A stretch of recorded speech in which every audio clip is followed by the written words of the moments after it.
Hello everyone, आप सभी का स्वागत है रतलाम नर्सिंग कोचिंग के इस ऑनलाइन प्लेटफॉर्म पर, जहां पर हम पढ़ रहे हैं फंडामेंटल ऑफ नर्सिंग के प्रोसीजर्स के बारे में।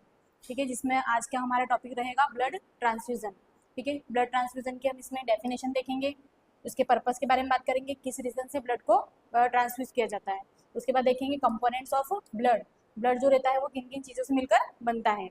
उसके बाद नेक्स्ट अपन इसमें बात करेंगे जो ब्लड ट्रांसफ्यूज़न रहता है इसको इन्फ्यूज़ करने की प्रोसीजर। ठीक है, नेक्स्ट अपन देखेंगे कि ब्लड ट्रांसफ्यूजन की वजह से क्या क्या पेशेंट में कॉम्प्लिकेशंस हो सकती है। ठीक है, तो आज की हमारी जो क्लास है वो स्टार्ट करते हैं। ठीक है, फर्स्ट अपन इसमें देखेंगे ब्लड ट्रांसफ्यूजन की डेफिनेशन। ब्लड क्या होता है? ब्लड क्या होता है? ब्लड के जो रहता है वो क्या रहता है, डिफरेंट कंपोनेंट से मिलकर बनता है।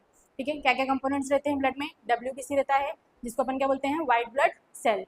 साथ में क्या होता है, RBC होता है, जिसको क्या बोलते हैं, रेड ब्लड सेल। और क्या होता है उसमें, प्लेटलेट्स होता है, और साथ में क्या होता है, प्लाज्मा होता है।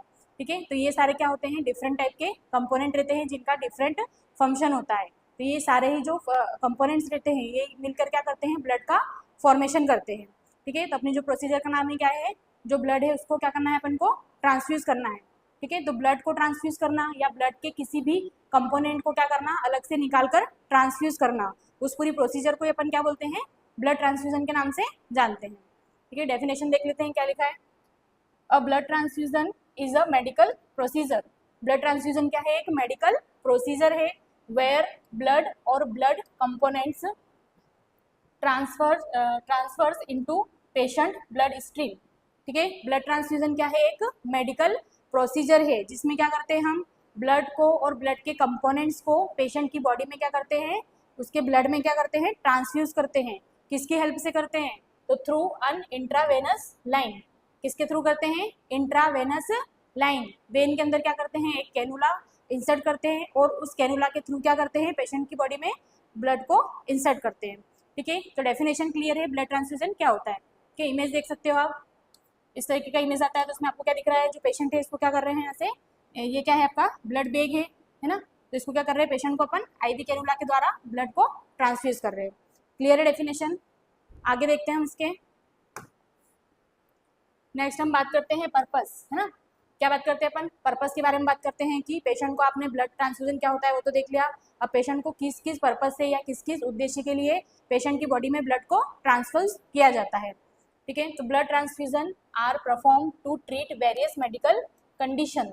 जो ब्लड ट्रांसफ्यूजन रहता है ये वेरियस मेडिकल कंडीशन को ट्रीट करने के लिए किया जाता है। वेरियस मतलब क्या, कि बहुत सारे अलग अलग रीजंस हो सकते हैं जिसकी वजह से पेशेंट को ब्लड आपको चढ़ाना पड़ सकता है। ठीक है, तो क्या क्या रीजंस हो सकते हैं देख लेते हैं अपन। फर्स्ट क्या, पेशेंट ब्लड वॉल्यूम डिक्रीज। ठीक है, कब चढ़ाएंगे पेशेंट को ब्लड, जब पेशेंट के बॉडी में क्या हो गया है, जो ब्लड है उसका वॉल्यूम क्या हो गया है, वॉल्यूम को क्या बोल सकते हो, अमाउंट, है ना। जो ब्लड का वॉल्यूम है या जो ब्लड का अमाउंट है उसकी क्या हो गई है, बॉडी में कमी हो गई है, तो इस कंडीशन में क्या करना पड़ेगा, आपको ब्लड ट्रांसफ्यूजन करवाना पड़ेगा। ठीक है, नेक्स्ट देखते हैं, नेक्स्ट पर्पस क्या होगा, तो ब्लड कंपोनेंट्स आर लो। दूसरी कंडीशन क्या हो सकती है कि जो पेशेंट की बॉडी है उसमें क्या हो गए हैं, ब्लड के जो कंपोनेंट्स है उसकी कमी हो गई है। अब ब्लड कंपोनेंट्स कौन कौन से होते हैं अपन ने देख लिया, या तो WBC कम हो गया है, या पेशेंट की बॉडी में प्लेटलेट्स की कमी है, या RBC भी क्या हो गया है, कम हो गया है। तो कोई भी अगर सारे कंपोनेंट डिक्रीज हो जाते हैं उस कंडीशन में भी ब्लड ट्रांसफ्यूजन कर सकते हैं, है ना। और उसके अलावा अगर कोई एक कंपोनेंट क्या हो गया है, कम हो गया है, तो उसको भी अपन अलग से ट्रांसफ्यूज कर सकते हैं।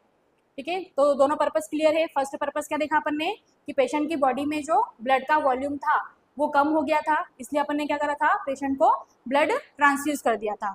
दूसरा हमने क्या देखा कि जो पेशेंट का ब्लड का जो कंपोनेंट थे वो क्या हो गए थे, लो हो गए थे, है ना। कोई सा भी कंपोनेंट क्या हो गया था, ब्लड का लो हो गया था, तो उस कंडीशन में भी आप क्या करोगे, ब्लड ट्रांसफ्यूजन करोगे। ठीक है, नेक्स्ट है severe blood loss from injury और सर्जरी। पेशेंट में अगर क्या हो गया है, ब्लड का लॉस हो गया है, ब्लड लॉस भी कैसा, सीवियर लॉस हो गया है। ठीक है, जब सीवियर लॉस हो जाएगा किसी इंजरी की वजह से, मतलब उसको कोई भी क्या हो गई है, चोट लगी है एक्सीडेंट के कारण, है ना, या फिर उसकी कोई क्या हुई है, सर्जरी हुई है ना। सर्जरी में क्या करते हैं, इंसिजन बनाते हैं, इंसिजन बनाएंगे तो उस पार्ट से क्या होगी, ब्लीडिंग होगी, है ना, ब्लड बाहर निकल जाएगा। तो इस कंडीशन में क्या हो जाएगा, जो बॉडी के अंदर ब्लड है उसका वॉल्यूम कम हो जाएगा, है ना। तो अपन बोल सकते हैं क्या, कि अगर पेशेंट में ब्लड लॉस हो गया है किसी भी इंजरी की वजह से या फिर किसी भी सर्जरी की वजह से, तो उस कंडीशन में भी आपको क्या करना पड़ेगा, ब्लड ट्रांसफ्यूजन करना पड़ेगा। ठीक है, नेक्स्ट पर्पज देखते हैं अपन, एनीमिया, है ना। एनीमिया में क्या हो जाता है, जो आरबीसी रहती है इसका काउंट क्या हो जाता है, डिक्रीज हो जाता है। ठीक है, पेशेंट की बॉडी में क्या हो जाता है, आरबीसी का काउंट क्या हो जाता है, डिक्रीज हो जाता है, जिसको अपन किसके नाम से जानते हैं, एनीमिया, है ना। तो एनीमिया वाली अगर कंडीशन है, मतलब पेशेंट की बॉडी में क्या हो गई है, ब्लड की कमी हो गई है, तो इस कंडीशन में भी क्या कर दो, ब्लड ट्रांसफ्यूजन कर दो। इसके अलावा अपन बोल सकते हैं और क्या क्या पर्पस हो सकते हैं, तो अपन बोल सकते हैं ब्लीडिंग डिसऑर्डर, है ना। किसी पेशेंट को अगर क्या है, ब्लीडिंग डिसऑर्डर है, ठीक है, तो ब्लीडिंग डिसऑर्डर की कंडीशन में भी अपन क्या करते हैं, पेशेंट को ब्लड ट्रांसफ्यूज करते हैं। ठीक है, ब्लीडिंग डिसऑर्डर के एग्जांपल क्या लिख सकते हैं अपन, हीमोफीलिया,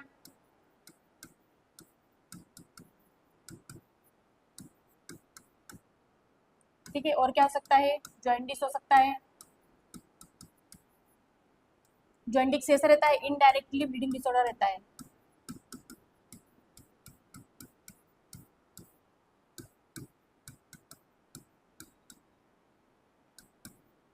ठीक है, हीमोफीलिया क्या रहता है, डायरेक्टली क्या है, एक तरीके का ब्लीडिंग डिसऑर्डर है। ब्लीडिंग डिसऑर्डर क्यों बोलते हैं इसको, क्योंकि इसमें क्या हो जाती है, जो क्लॉटिंग फैक्टर रहते हैं ब्लड को क्लॉट करने वाले, उनकी क्या हो जाती है, बॉडी में कमी हो जाती है। तो उस डिसीज को अपन किस नाम से जानते हैं, हीमोफीलिया के नाम से जानते हैं। दूसरा अपन एग्जाम्पल देखा क्या, जॉइंटिस, तो जॉइंटिस जो रहता है किसका होता है, ये इनडायरेक्टली क्या होता है, ये एक तरीके का क्या होता है, ब्लीडिंग डिसऑर्डर भी आप इसको बोल सकते हो। क्यों बोल सकते हो, क्योंकि जॉइंटिस में क्या हो जाता है, जो बिलिरुबिन रहते हैं वो क्या हो जाती है, बॉडी में जो रहते हैं बिलिरुबिन वो क्या हो जाते हैं, बॉडी में इंक्रीज हो जाते हैं ना। तो उसके इंक्रीज होने की वजह से क्या होता है, बॉडी में कौन सी रिएक्शन हो जाती है, हीमोलाइटिक रिएक्शन हो जाती है।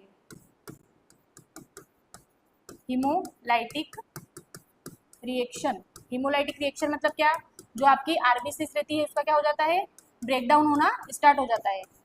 आरबीसी ब्रेक डाउन, बिलिरुबिन के बढ़ने के कारण क्या हुआ, आपकी बॉडी में क्या हुई, हीमोलाइटिक रिएक्शन हो गई। हीमोलाइटिक रिएक्शन की वजह से क्या हो गया, जो आरबीसी थी उसका क्या होने लग गया, ब्रेकडाउन, है ना। तो अब आरबीसी का अगर ब्रेकडाउन होने लग गया है तो आरबीसी की क्या हो जाएगी, बॉडी में कमी हो जाएगी, है ना। कमी हो जाएगी मतलब क्या करना पड़ सकता है आपको, पेशेंट को ब्लड ट्रांसफ्यूजन करना पड़ सकता है।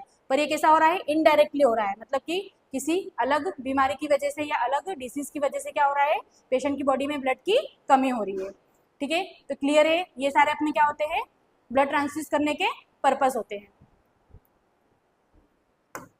आगे नेक्स्ट बात करते हैं अपन कंपोनेंट्स ऑफ ब्लड के बारे में। ठीक है, कंपोनेंट्स ऑफ ब्लड का मीनिंग क्या होता है, कि ब्लड जो रहता है वो किन किन चीज़ों से मिलकर बना हुआ है। ठीक है, तो इमेज में आपको दिखाई दे रहा है क्या क्या कंपोनेंट होते हैं। ठीक है, फर्स्ट अपन को ऊपर दिख रहा है जो येलो पार्ट है ना, या इसको क्या बोलते हैं अपन, प्लाज्मा बोलते हैं। ठीक है, नेक्स्ट अपन को यहाँ पर दिख रहा है जो रेड पार्ट है उसको क्या बोलते हैं अपन, रेड कलर की क्या होती है, आपकी आरबीसी होती है। ठीक है, तो जो नीचे दिख रहा है अपन को यार रेड वाला पार्ट, ये क्या है, पूरा आपका आरबीसी वाला पोर्शन है। ठीक है, उसके बाद में जो आपको वाइटिश दिख रहा है ये क्या होगा, आपकी प्लेटलेट्स एंड डब्ल्यूबीसी।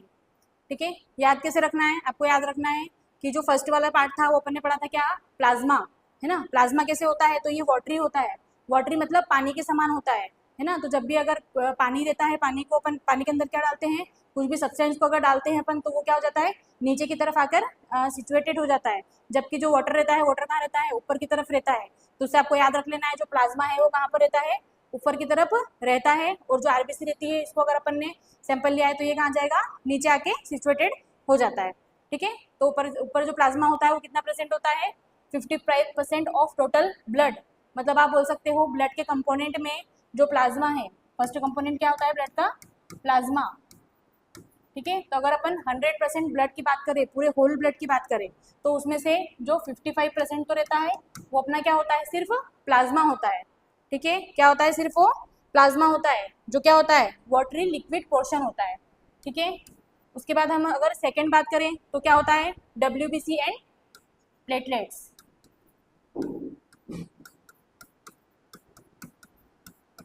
ठीक है, डब्ल्यूबीसी एंड प्लेटलेट्स कितनी होती है, 1%। ठीक है, या बोल सकते हो लेस देन 1%। ठीक है, उसके बाद नेक्स्ट कंपोनेंट की बात करें तो क्या होता है, इसमें आरबीसी पाई जाती है, रेड ब्लड सेल।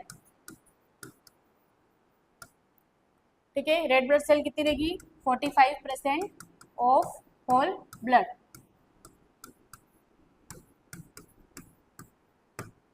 ठीक है, क्लियर है, ये क्या होता है अपना कंपोनेंट ऑफ ब्लड। कंपोनेंट का सीधा सा मीनिंग है कि ब्लड किन किन चीज़ों से मिलकर बना होता है, उनको ही हम क्या बोलते हैं, कंपोनेंट्स बोलते हैं। तो जो प्लाज्मा होता है वो कितना होता है, 55% होता है। मतलब अगर 100 अपन क्या कर रहे हैं, 100% अगर ब्लड ले रहे हैं तो उसमें से 55% क्या होगा, अपना प्लाज्मा होगा। ठीक है, जो आपको इमेज में दिखाई दे रहा है ऊपर वाला पार्ट क्या है, प्लाज्मा है जो वाटरी है। ठीक है, उसके बाद में क्या होता है, यहाँ पर बिल्कुल कम अमाउंट में पाई जाती है क्या, WBC एंड प्लेटलेट्स। ठीक है, WBC एंड प्लेटलेट्स पाई जाती है, कितनी रहती है, 1% रहती है, या फिर बोल सकते हो लेस देन 1% रहती है। उसके बाद में जो तीसरा कंपोनेंट होता है वो क्या होता है, अपना रेड ब्लड सेल, RBCs। कितनी रहती है ये, तो होल ब्लड की कितनी रहती है ये, ओनली 45% रहती है। ठीक है, तो क्लियर है, ये क्या होते हैं अपने कंपोनेंट ऑफ ब्लड। नेक्स्ट आगे बात करते हैं हम इसमें। हम अब कंपोनेंट्स ऑफ ब्लड जो होते हैं उनके बारे में अपन डिटेल में बात कर लेते हैं कि प्लाज्मा क्या होता है, WBC किसको बोलते हैं, प्लेटलेट्स क्या होता है ना, और RBC क्या होता है और इनका फंक्शन क्या होता है। ठीक है, तो फर्स्ट अपन देखते हैं क्या कंपोनेंट्स ऑफ ब्लड की बात कर रहे हैं। इसमें फर्स्ट कंपोनेंट अपन ने क्या देखा था, यहाँ पर प्लाज्मा। क्या देखा था फर्स्ट कंपोनेंट, प्लाज्मा।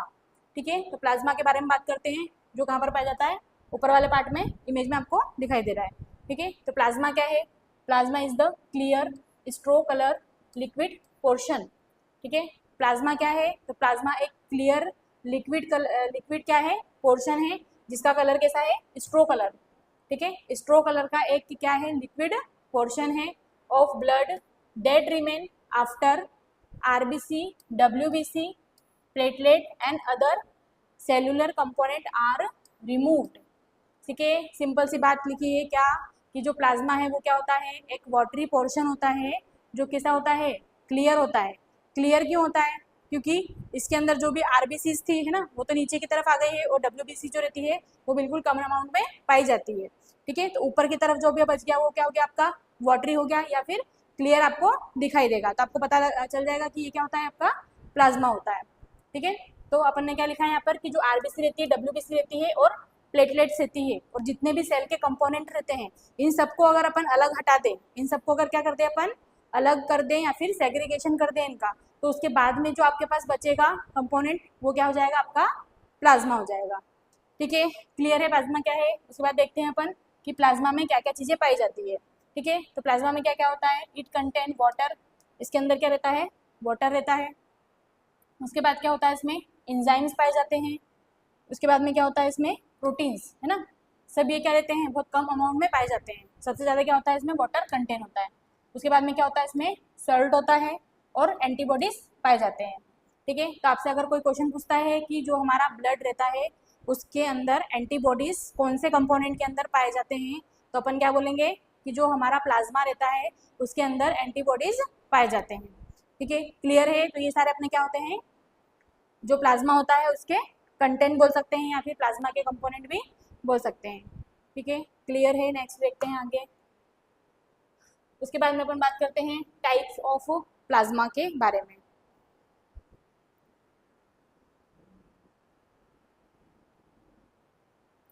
ठीक है, किसके बारे में बात कर रहे हैं अपन, अब प्लाज्मा के टाइप देख रहे हैं है ना। प्लाज्मा क्या, जो वाटरी कंटेंट था ब्लड के अंदर है ना, अब ये भी क्या होता है, दो अलग अलग डिफरेंट टाइप का होता है। फर्स्ट क्या दिख रहा है आपको यहाँ पर, फ्रेश फ्रोजन प्लाज्मा, और एक क्या होता है, क्रायो प्रीसिपिटेट। ठीक है, तो ए पार्ट अपन बोल सकते हैं प्लाज्मा का क्या होता है, फ्रेश फ्रोजन प्लाज्मा होता है, और एक क्या होता है, क्रायो प्रीसिपिटेट। ठीक है, अब अपन बात करते हैं फर्स्ट कि फ्रेश फ्रोजन प्लाज्मा क्या है। Fresh frozen plasma, all clotting factor are present in fresh frozen plasma. ठीक है, तो अगर फ्रेश फ्रोजन प्लाज्मा की अपन बात करें तो क्या, प्लाज्मा का ऐसा पार्ट जिसके अंदर सारे ही क्लोटिंग फैक्टर क्या रहते हैं, प्रेजेंट रहते हैं।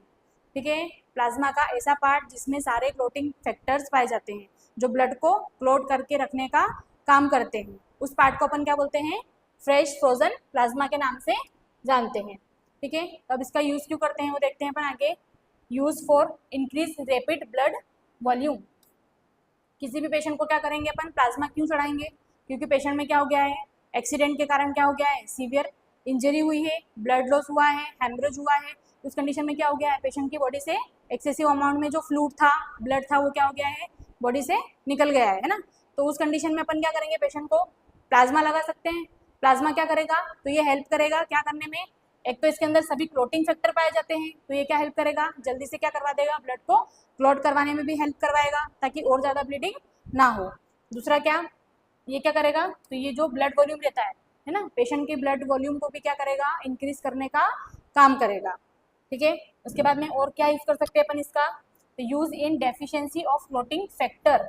तो सिंपल सी बात है कि जो अपना फ्रेश फ्रोजन प्लाज्मा है इसमें सभी प्रकार के क्या पाए जाते हैं, क्लॉटिंग फैक्टर पाए जाते हैं, है ना। तो क्लॉटिंग फैक्टर की अगर कमी हो गई है तो क्या करो, पूरा ब्लड चढ़ाने की जरूरत नहीं है, सिर्फ क्या करो, अपन जो प्लाज्मा है उसको सेग्रीगेट कर लो, प्लाज्मा में से भी जो फ्रेश फ्रोजन प्लाज्मा है ना, उसको सेग्रीगेट कर लो और उसको पेशेंट को लगा दो। तो जितने भी क्लॉटिंग फैक्टर थे उनकी डेफिशिएंसी क्या हो जाएगी, कंप्लीट हो जाएगी। ठीक है, उसके बाद नेक्स्ट आगे बात करते हैं और क्यों यूज करेंगे इसको, तो use in deficiency of protein albumin. ठीक है, अब अपन ने पढ़ा था कि जो प्लाज्मा रहता है इसमें क्या पाया जाता है, प्रोटीन्स भी पाए जाते हैं, है ना। तो अपन बोल सकते हैं कि अगर बॉडी में क्या हो गई है, जो प्रोटीन एल्बुमिन है ना, एल्बुमिन क्या होता है, प्रोटीन का एक टाइप होता है। ठीक है, तो अगर इसकी भी प्रोटीन की भी कमी हो जाती है तो इस कंडीशन में भी आप क्या कर सकते हो, पेशेंट को प्लाज्मा लगा सकते हो, क्योंकि प्लाज्मा के अंदर प्रोटीन पाए जाते हैं। क्लियर है, उसके बाद आगे नेक्स्ट देखते हैं अपन और क्यों यूज कर सकते हैं इसका, तो use for maintain oncotic pressure.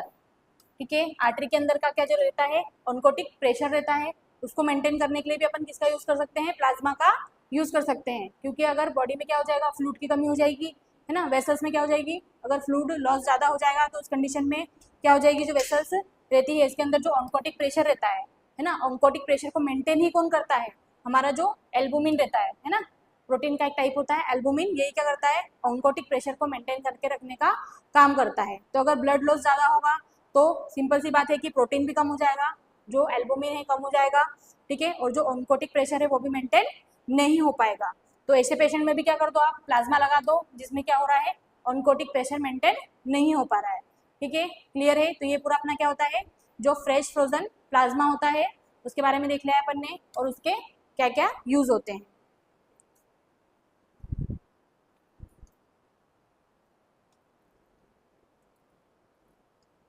ठीक है, नेक्स्ट अपन बात करते हैं किसके बारे में, क्रायो प्रीसिपिटेट के बारे में। नेक्स्ट टाइप देख लेते हैं अपन यहाँ पर, next type of plasma. First type क्या पढ़ा अपन ने, फ्रेश फ्रोजन प्लाज्मा के बारे में बात करा, जिसमें सभी प्रकार के क्लोटिंग फैक्टर प्रेजेंट थे, है ना, जिसको अपन क्या कर रहे थे, पेशेंट के ब्लड के वॉल्यूम को बढ़ाने के लिए लगा रहे थे। अब एक और देखते हैं अपन, एक और टाइप क्या होता है यहाँ पर, क्रायो प्रीसिपिटेट। ठीक है, अब जो क्रायो प्रीसिपिटेट होता है तो ये भी क्या टाइप का प्लाज्मा ही है ना। ये क्या होता है, prepared by fresh frozen plasma. अब इसको क्या करते हैं अपन, फ्रेश फ्रोजन जो प्लाज्मा है उसके द्वारा क्या करते हैं अपन, इसको प्रिपेयर करते हैं। ठीक है, सेग्रीगेशन ऑफ क्लोटिंग फैक्टर, इसमें क्या करते हैं अपन, सेग्रीगेशन कर लेते हैं किसका, क्लोटिंग फैक्टर का। ठीक है, पहले अपन ने जो देखा था, क्या देखा था अपन ने, जो पहले अपन ने क्या देखा था, जो फ्रेश फ्रोजन प्लाज्मा होता है, क्या होता है, फ्रेश फ्रोजन प्लाज्मा।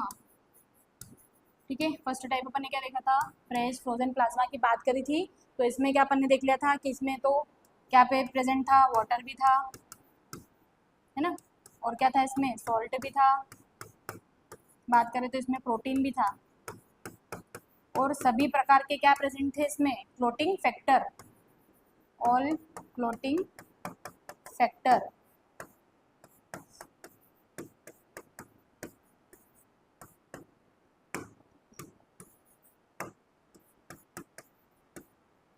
ठीक है, फ्रेश फ्रोजन प्लाज्मा में क्या देखा था अपन ने कि सभी प्रकार की चीजें थी इसमें, क्या क्या था, वाटर भी था, सॉल्ट भी था, प्रोटीन भी था, और साथ में जितने भी क्लोटिंग फैक्टर थे वो भी थे।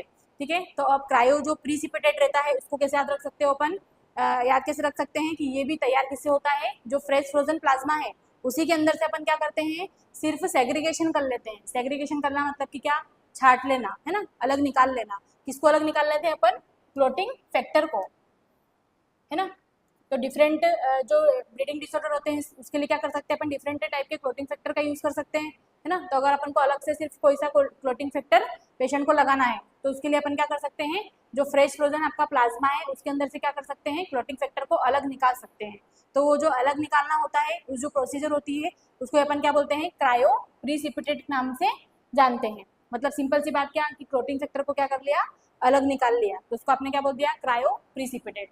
अब इसको यूज कब करते हैं, तो यूज ड्यूरिंग ब्लीडिंग, है ना, ब्लीडिंग डिसऑर्डर में यूज करते हैं। जैसे कि एग्जांपल के लिए क्या रख लोगे, हीमोफीलिया, ठीक है, हीमोफीलिया हो गया तो उस कंडीशन में क्या हो जाएगा, ब्लीडिंग डिसऑर्डर हो जाएगा, मतलब आपका जो ब्लड है वो क्लोट नहीं हो पाएगा, है ना, ब्लड क्लोट नहीं हो पाएगा। तो उस कंडीशन में अपन क्या करेंगे, जो पेशेंट रहता है उसमें क्या करेंगे, क्लोटिंग फैक्टर का यूज कर लेंगे।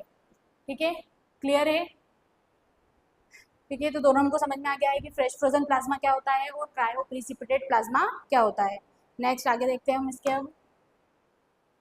अब नेक्स्ट हम बात करते हैं कंपोनेंट ऑफ ब्लड के बारे में। ठीक है, कंपोनेंट ऑफ ब्लड का अपन क्या देख रहे हैं, यहाँ पे बी देख रहे हैं। बी पार्ट कौन सा हो गया है यहाँ पर, WBC। फर्स्ट क्या देखा था अपन ने, ए क्या देखा था अपन ने, प्लाज्मा। ठीक है, आगे समझते जा रहे हैं अपन, पीछे वाले को भी क्या करते जाओ, रिकॉल करते जाओ, क्या क्या पढ़ा आपने, क्या देखा अपन ने। फर्स्ट जो कंपोनेंट होता है ब्लड का वो क्या होता है, प्लाज्मा होता है। प्लाज्मा भी अपन ने क्या पढ़े हैं, दो टाइप के प्लाज्मा पढ़े हैं। कौन कौन से पढ़े हैं अपन ने, दो टाइप के प्लाज्मा। एक क्या था, फ्रेश फ्रोजन प्लाज्मा, और एक क्या था, क्रायो प्रिसिपिटेट। ठीक है, इसके बारे में अपन ने आगे पूरी डिटेल में बात कर ली है ना। अब सेकंड जो कंपोनेंट की बात कर रहे हैं अपन, वो क्या देख रहे हैं अपन, बी WBC। सेकेंड कंपोनेंट क्या देख रहे हैं अपन, WBC मतलब क्या होता है, white blood cell. Full form क्या होगा इसका, वाइट ब्लड सेल्स। ठीक है, बॉडी की जो ब्लड रहता है उसकी ऐसी सेल जो क्या होती है, वाइट कलर की होती है, जिनको हम क्या बोलते हैं, वाइट ब्लड सेल के नाम से जानते हैं। ठीक है, अब इसके फंक्शन की बात कर लेते हैं पहले तो अपन कि ये क्या फंक्शन करती है। ठीक है, तो इसके बारे में अपन सब जानते हैं कि जो वाइट ब्लड सेल रहती है ये क्या करती है, फाइट करने का काम करती है। फाइट करना मतलब क्या, कि हमारी बॉडी को क्या करती है, जो इन्फेक्शन रहता है उससे प्रोटेक्शन देने का काम करती है। ठीक है, तो फर्स्ट फंक्शन क्या लिख सकते हैं अपन, दे हेल्प फाइट इन्फेक्शंस। ये क्या हेल्प करती है, इन्फेक्शन से फाइट करने में हमारी हेल्प करती है। ठीक है, इसके बाद अपन क्या बोल सकते हैं, ये क्या करती है, और they help in increase immunity. ठीक है, पेशेंट को क्या करती है, किसी भी पर्सन को या पेशेंट को इन्फेक्शन से प्रिवेंट करने का काम करती है। जब भी हमारी बॉडी में क्या होता है, कोई भी फॉरेजन पार्टिकल्स जाता है ना, कोई भी माइक्रो ऑर्गेनिज्म अगर बॉडी में इंटर करता है तो उसको जो मारने का काम करती है, किल करने का काम करती है, वो कौन करती है, हमारी बॉडी की वाइट ब्लड सेल। इसलिए हमने क्या लिखा है कि वाइट ब्लड सेल क्या करती है, तो ये हेल्प करती है इन्फेक्शन से फाइट करने के लिए। उसके अलावा अगर हम बात करें तो क्या करती है ये, तो ये हेल्प करती है किसमें, इंक्रीज इम्यूनिटी। हमारे इम्यूनिटी पावर को क्या करती है, बढ़ाती है। इम्यूनिटी पावर बोले तो क्या, हमारा जो प्रतिरक्षा तंत्र होता है ना, मतलब हमारे जो बॉडी का डिफेंस सिस्टम होता है, उसके इम्यूनिटी को भी क्या करती है, वो बढ़ाने का काम करती है। इम्यूनिटी बढ़ाएगी तभी तो हो क्या होगा, जो बॉडी में क्या होगा, जो वाइट ब्लड सेल रहेगी उसकी मात्रा जितनी ज़्यादा होगी उतना ज़्यादा ही क्या होगा, इन्फेक्शन से पर्सन प्रिवेंट हो पाएगा। ठीक है, क्लियर है इतना। उसके बाद अपन देख लेते हैं ये क्या होती है, अलग अलग टाइप्स की होती है।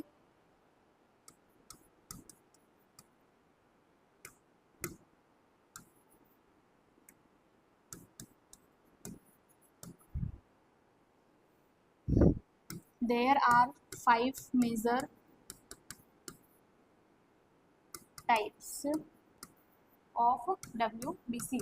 अब जो WBC होती है, हमारी जो वाइट ब्लड सेल होती है, भी क्या होती है, अलग अलग टाइप्स की होती है। ठीक है, कौन कौन से टाइप्स होते हैं, तो फर्स्ट अपन देखेंगे कौन कौन से टाइप्स होंगे। मेनली क्या होते हैं इसके, इसको दो पार्ट में डिवाइड किया गया है। फर्स्ट क्या होता है, ग्रेनुलोसाइट्स,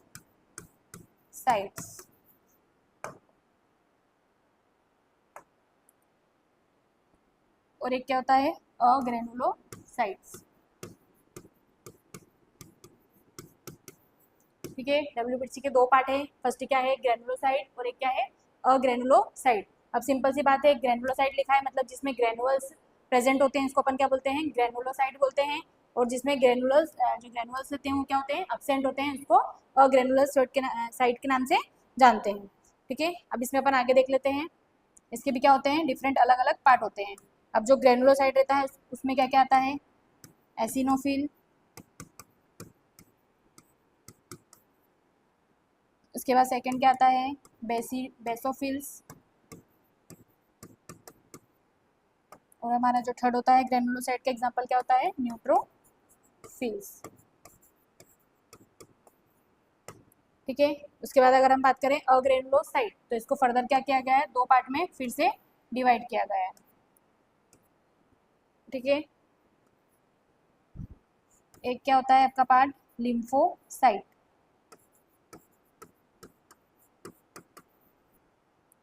लिम्फोसाइट में भी क्या होते हैं, दो टाइप होते हैं, एक होता है बी लिम्फोसाइट और एक होता है टी लिम्फोसाइट।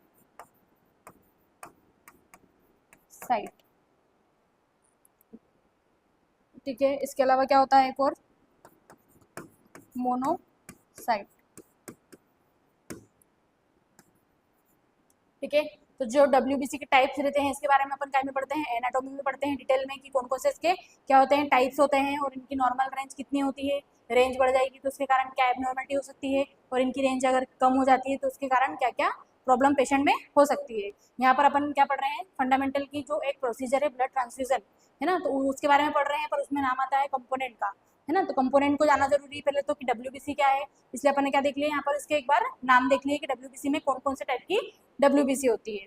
ठीक है, तो कौन कौन से होते हैं, दो टाइप के होते हैं मेनली, एक होता है ग्रेनुलोसाइट, एक होता है अग्रेनुलोसाइट। जिसमें ग्रेनुअल्स प्रेजेंट है वो ग्रेनुलोसाइट है ना, तो किन किन में ग्रेनुअल्स प्रेजेंट होते हैं, एग्जाम्पल क्या क्या रखना है अपन को, फर्स्ट क्या होता है आपका एसिनोफिल्स, सेकेंड क्या होता है बेसोफिल्स, और थर्ड क्या होता है न्यूट्रोफिल्स। ये सब क्या है WBC के ही अलग अलग टाइप से। ठीक है, अग्रेनुलोसाइट में क्या याद रखना है कि इसको फर्दर दो पार्टों में बांटा गया है, एक क्या होता है आपका लिम्फोसाइट और एक क्या होता है मोनोसाइट।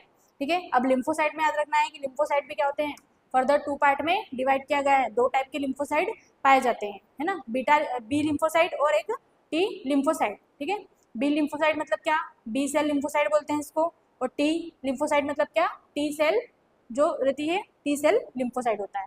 ठीक है, तो क्लियर है, ये सारे क्या होते हैं अपने जो WBC रहता है उसके बारे में देख लिया है अपन ने, उसके फंक्शन के बारे में देख लिया है, और साथ में क्या बात कर लिया हमने, उसके टाइप्स के बारे में बात कर ली है। ठीक है, आगे देखते हैं हम अब इसके नेक्स्ट कंपोनेंट के बारे में बात करते हैं। ब्लड का नेक्स्ट कंपोनेंट क्या है, प्लेटलेट्स। ठीक है, हमारा जो थर्ड कंपोनेंट है ब्लड का वो क्या है, प्लेटलेट है। ठीक है, सबसे पहले तो अपन बात कर लेते हैं कि प्लेटलेट को हम और किस नाम से जानते हैं, प्लेटलेट को क्या बोलते हैं अपन, ऑल्सो नो एज थ्रोम्बोसाइट। किस नाम से जानते हैं इसको, ऑल्सो नो एज थ्रोम्बोसाइट्स। ठीक है, जैसे अपन WBC को क्या बोल रहे थे, ल्यूकोसाइट बोल रहे थे, वैसे इसमें अपन को याद रखना है कि प्लेटलेट को क्या बोलते हैं अपन, थ्रोम्बोसाइट के नाम से भी जानते हैं। ठीक है, क्लियर है। इसके बाद में अगर अपन इसके फंक्शन की बात करें कि प्लेटलेट क्या करती है,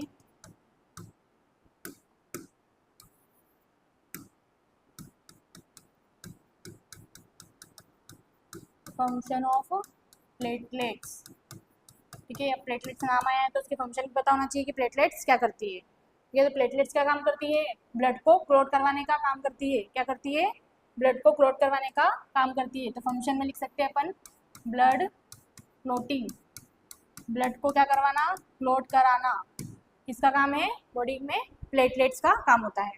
ठीक है, अब नॉर्मल अगर अपन वैल्यू की बात करें प्लेटलेट्स की, नॉर्मल वैल्यू ऑफ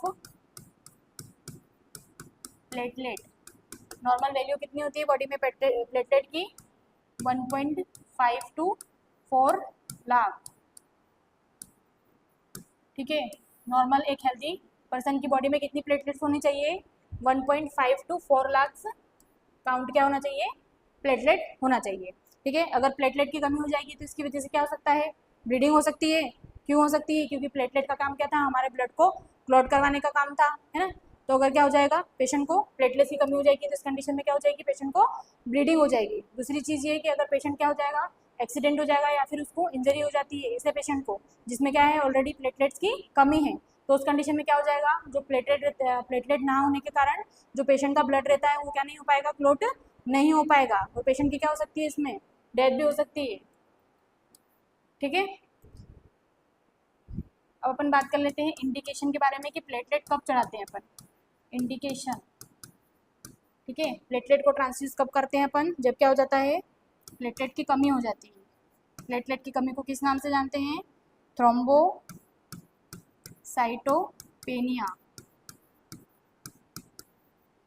ठीक है, थ्रोम्बोसाइटोपेनिया क्या होता है, प्लेटलेट्स का काउंट क्या हो जाना, कम हो जाना। तो यहाँ पे अपन लिख सकते हैं क्या, डिक्रीज प्लेटलेट काउंट। प्लेटलेट का काउंट का क्या हो जाना, कम हो जाना। उसको अपन किस नाम से जानते हैं, थ्रोम्बोसाइटोपेनिया के नाम से जानते हैं। कितना कम हो जाना, तो नॉर्मल रेंज से कम हो जाना। ठीक है, 1.5 टू 4 लाख क्या चाहिए रहती है आपको, प्लेटलेट चाहिए रहती है। इससे कम अगर हो जाएगी तो अपन क्या बोल देंगे पेशेंट को, थ्रोम्बोसाइटोपेनिया। ऐसे पेशेंट में अपन को क्या करना पड़ेगा, जो प्लेटलेट रहती है इसको ट्रांसफ्यूज करना पड़ेगा। ठीक है, क्लियर है इसके बारे में। और अपन देख लेते हैं इसके बारे में 2 पॉइंट और। अगर पेशेंट में क्या हो जाता है, जो प्लेटलेट काउंट रहता है वो क्या हो जाता है, डिक्रीज हो जाता है।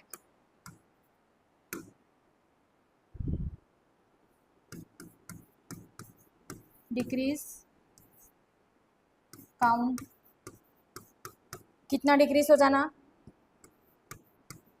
50,000 से कम हो जाना है ना। अगर प्लेटलेट कितनी हो गई है, 50,000 से कम हो गई है, तो इस कंडीशन में अपन क्या मैनेजमेंट करेंगे, पेशेंट को हॉस्पिटलाइजेशन करना पड़ेगा। हॉस्पिटलाइजेशन मतलब पेशेंट को क्या करो, हॉस्पिटल में एडमिट करो सबसे पहले। तो क्यों एडमिट करना है, क्योंकि अपन को पता है कि प्लेटलेट का काम था ब्लड को क्लॉट करवाना। अब अपन को पता है कि पेशेंट में क्या हो गई है, प्लेटलेट की कमी हो गई है। तो इस कंडीशन में क्या हो सकता है, पेशेंट को ब्लीडिंग हो सकती है ना। पेशेंट क्या हो सकता है, सीरियस कंडीशन में जा सकता है। तो इसलिए क्या कर दो, मैनेजमेंट में इसको हॉस्पिटलाइजेशन कर दो, मतलब हॉस्पिटल में एडमिट कर दो। दूसरी अगर अपन बात करें तो और क्या हो सकता है, डिक्रीज काउंट, कितना डिक्रीज हो जाना, 20,000 है ना। पेशेंट की जो प्लेटलेट थी 50,000 या 50,000 से कम हुई, तो हमने क्या कर दिया, उसको हॉस्पिटल में एडमिट कर दिया। पेशेंट की अगर ऐसा क्वेश्चन आता है कि जो पेशेंट का प्लेटलेट का काउंट है वो कितना हो गया है, 20,000 हो गया है आपका, तो उस कंडीशन में क्या होगा, तो पेशेंट में क्या हो जाएगा, जो इंटरनल ब्लीडिंग रहती है वो स्टार्ट हो जाएगी। Internal bleeding start.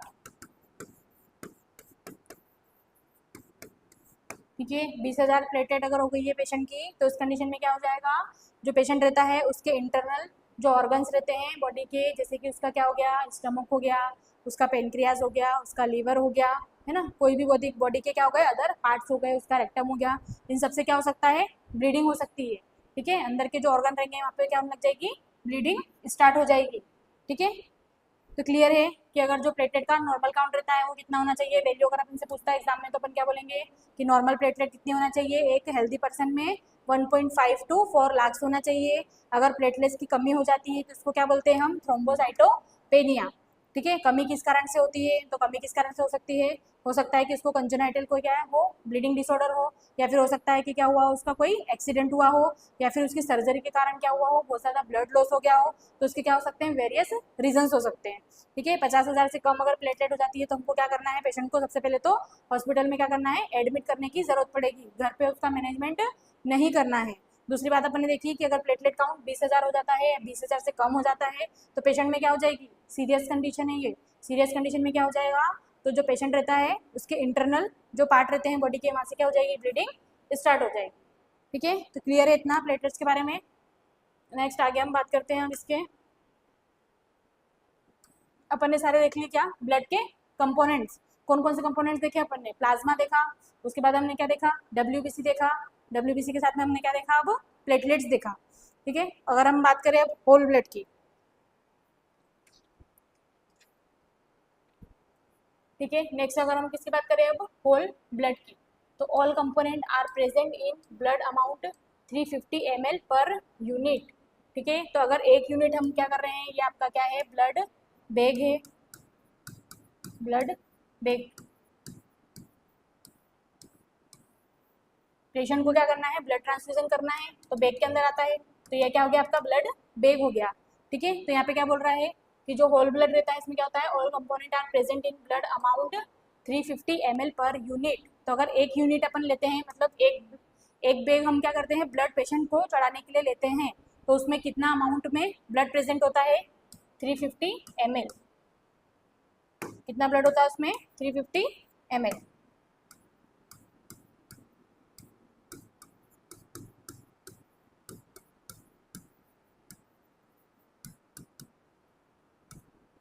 ठीक है, होल ब्लड में कितना होता है, 350 जो ml रहता है वो प्रेजेंट होता है।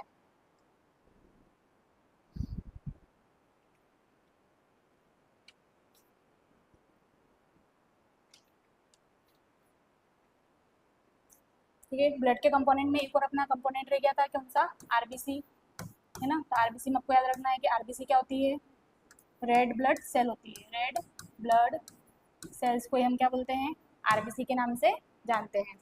ठीक है, इसके अलावा और क्या याद रख सकते हो आप इसके बारे में, इसका लाइफ स्पान से क्वेश्चन आता है, तो लाइफ स्पान देख लो, लाइफ स्पान ऑफ आरबीसी, मतलब एक आरबीसी अगर बनी है तो वो कितने दिन तक रह सकती है, उसको अपन क्या बोलते हैं, उसका लाइफ स्पान, है ना। कितने दिन तक रहती है वो, 120 डेज तक।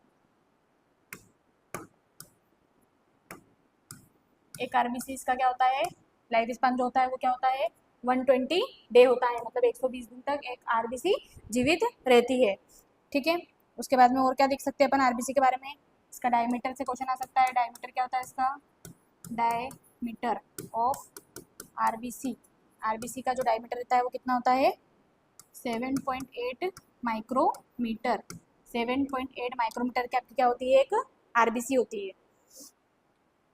ठीक है, अगर इसके अपन शेप के बारे में बात करें कि आरबीसी जो रहती है इसका शेप कैसा रहता है, तो कैसी रहती है, राउंडेड शेप की रहती है ना। इस प्रकार की क्या रहती है आपकी आरबीसी, तो क्या बोल सकते हैं इसको अपन, राउंडेड शेप की रहती है।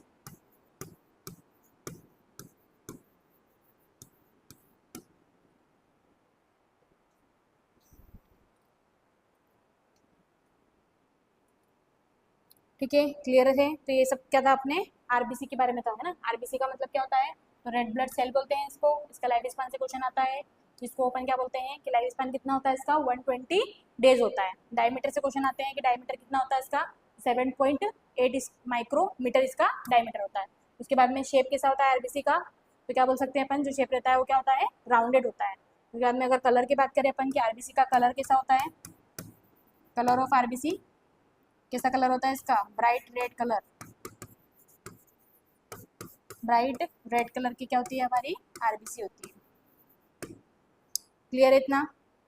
तो क्या देखा अपन ने, एक कंपोनेंट अपना रह गया था, तो उसके बारे में अपन यहाँ पे बात कर ली। ये क्या है अपना कंपोनेंट है ना, कंपोनेंट ऑफ ब्लड, जो कितना था, टोटल ब्लड का कितना था, 45%, है ना। उसके बाद में हमने देख लिया कि होल ब्लड, तो होल ब्लड के बारे में अपन बात कर ली कि जो एक ब्लड बैग रहता है उसमें कितना अमाउंट में जो ब्लड रहता है वो प्रेजेंट रहता है, तो पर बैग पर यूनिट कितना रहता है, 350 ml प्रेजेंट रहता है। क्लियर है, आगे देखते हैं अब इसके हम बात करते हैं हम इसके स्टेप्स के बारे में। ठीक है, ब्लड के सारे कंपोनेंट देख लिया हमने कि कौन कौन से कंपोनेंट होते हैं, किसका फंक्शन क्या होता है। उसके बाद हम बात करते हैं अब कि जो ब्लड ट्रांसफ्यूजन रहता है इसकी क्या क्या स्टेप रहती है, मतलब पेशेंट को क्या करना है, आपको ब्लड ट्रांसफ्यूज करना है तो क्या करना पड़ेगा, इन सारी स्टेप को फॉलो करना पड़ेगा। ठीक है, तो स्टेप जहाँ पर भी आता है याद आ जाना चाहिए कि 3 स्टेप थी ब्लड ट्रांसफ्यूज करने की। कितनी स्टेप थी, 3 स्टेप थी। ठीक है, फर्स्ट स्टेप में क्या करते हैं अपन, collection and storage blood. First में तो क्या करते हैं अपन, सबसे पहले अगर अपन को पेशेंट को ब्लड चढ़ाना है तो अपन को एक स्टेप को फॉलो करना पड़ेगा। स्टेप को फॉलो कैसे करा, तो फर्स्ट में आपने क्या कर लिया, ब्लड को कलेक्ट कर लिया, है ना। किसी भी पेशेंट ने क्या करा, किसी भी पर्सन ने या पेशेंट ने क्या करा, ब्लड को क्या कर दिया, ब्लड बैंक में डोनेट कर दिया, है ना। तो ब्लड को क्या कर लेना, कलेक्ट कर लेना वहाँ से, और क्या कर लेना, फिर वहाँ पे क्या कर देना, उसको स्टोरेज कर देना, है ना। पेशेंट का क्या करा, ब्लड ले लिया, उसको क्या कर दिया, अब स्टोर करके रख दिया, है ना, ताकि जब भी किसी पेशेंट को रिक्वायरमेंट होता है तो अपन क्या कर सकते हैं, ब्लड बैंक से डिमांड करके वहाँ से ब्लड मंगवा सकते हैं, है ना। तो फर्स्ट स्टेप में क्या करते हैं ब्लड ट्रांसफ्यूजन में, कि सबसे पहले तो कलेक्ट कर लो ब्लड को, और क्या कर लो, उसको स्टोर करके रख लो। कहाँ पर स्टोर करेंगे इसको, ब्लड बैंक में। स्टोर कहाँ पर करना है, घर में नहीं करना है, कहाँ पर करना है, ब्लड बैंक में करना है। ठीक है, उसके बाद दूसरी स्टेप क्या होती है ब्लड ट्रांसफ्यूजन की, क्रॉस मैचिंग करना। क्रॉस मैचिंग मतलब क्या, कि जिस भी पर्सन से आपने ब्लड लिया है उसका जो ब्लड ग्रुप था वो क्या था उसको देखना, और जिस भी पर्सन के लिए आप क्या कर रहे हो, ब्लड डिमांड मंगवा रहे हो, मतलब कि जिस पेशेंट को ब्लड चढ़ाना है उसको भी, उसका भी क्या करना, जो ब्लड है उसका ग्रुप चेक करना। ठीक है, तो दोनों के क्या करना, ब्लड ग्रुप चेक करना। इस प्रोसेस को ही अपन क्या बोलते हैं, क्रॉस मैचिंग, है ना, क्या बोलते हैं इसको, क्रॉस मैचिंग। तो फर्स्ट स्टेप में तो क्या करा कि पेशेंट से क्या कर लिया आपने, किसी भी पेशेंट से या पर्सन से ब्लड ले लिया, ब्लड को क्या कर दिया, स्टोरेज करवा दिया। कहाँ पर करवाया, तो ब्लड बैंक में रखवा दिया। ठीक है, उसके बाद में क्या कर लिया अपन ने, क्रॉस मैचिंग कर ली। ठीक है, उसके बाद में क्या करेंगे अपन, थर्ड स्टेप में क्या करेंगे, collect the article send transmission item. ठीक है, अब क्या करेंगे अपन, ब्लड चढ़ाने के लिए क्या कर लेंगे, ब्लड मिल गया है आपको, क्रॉस मैचिंग हो गई। क्रॉस मैचिंग होने के बाद में क्या करेंगे अपन, तो जो आर्टिकल्स रहते हैं ब्लड को ट्रांसमिट करने के लिए, जो जो आपको आर्टिकल्स चाहिए, जिन जिन इक्विपमेंट की आपको रिक्वायरमेंट है, इन सबको क्या कर लेना है, आपको कलेक्ट कर लेना है। ठीक है, क्लियर है, तो ये क्या होती है अपनी ब्लड ट्रांसफ्यूजन की 3 स्टेप होती है। अब इसके बारे में आगे अपन डिटेल में बात कर लेते हैं। फर्स्ट स्टेप क्या है अपनी, कलेक्शन एंड स्टोरेज ब्लड। ठीक है, क्या करना है हमको, कलेक्शन करना है और स्टोरेज करना है किसका, ब्लड का। ठीक है, अब सबसे पहली बात तो ये है कि अगर अपन क्या करते हैं, पेशेंट किसी भी पर्सन का ब्लड लेते हैं, है ना, ब्लड ले रहे हैं, तो क्या करेंगे अपन, किसी का क्राइटेरिया को क्या करेंगे, फॉलो करेंगे, है ना। क्या क्या क्राइटेरिया फॉलो करेंगे वो देखते हैं अपन। तो जो डोनर होता है ब्लड देने वाला, उसमें क्या होनी चाहिए, उसके भी क्या होना चाहिए, कैरेक्टरिस्टिक होना चाहिए, उसके अकॉर्डिंग क्या करना है अपन को, ब्लड लेना है। तो अपन देखते हैं सबसे पहले कैरेक्टरिस्टिक।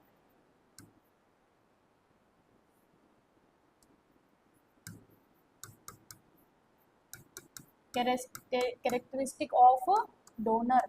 डोनर मतलब कौन, ब्लड देने वाला, डोनेट करने वाला। ब्लड को डोनेट करने वाला कौन होता है, डोनर होता है ना। तो डोनेट के जो डोनर रहता है उसके क्या क्या कैरेक्टरिस्टिक होना चाहिए।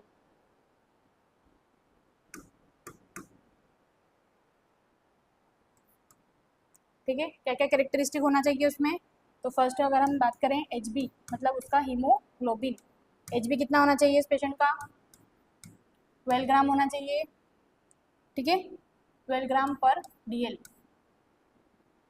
ठीक है, 12 ग्राम पर DL होना चाहिए, या इससे ज़्यादा भी होगा तभी चलेगा, पर कम नहीं होना चाहिए। ठीक है, दूसरी अगर बात करते हैं अपन एज की, कि जिस जो भी क्या कर रहा है, ब्लड डोनेट कर रहा है, उसकी एज कितनी होना चाहिए, तो उसकी एज कितनी होना चाहिए, 18 to 65। और पर्सन कैसा होना चाहिए, हेल्दी पर्सन होना चाहिए, हेल्दी पर्सन। ठीक है, पेशेंट का जो HB रहता है वो कितना होना चाहिए, 12 ग्राम पर DL होना चाहिए, या फिर इससे ज़्यादा होगा तब भी चलेगा।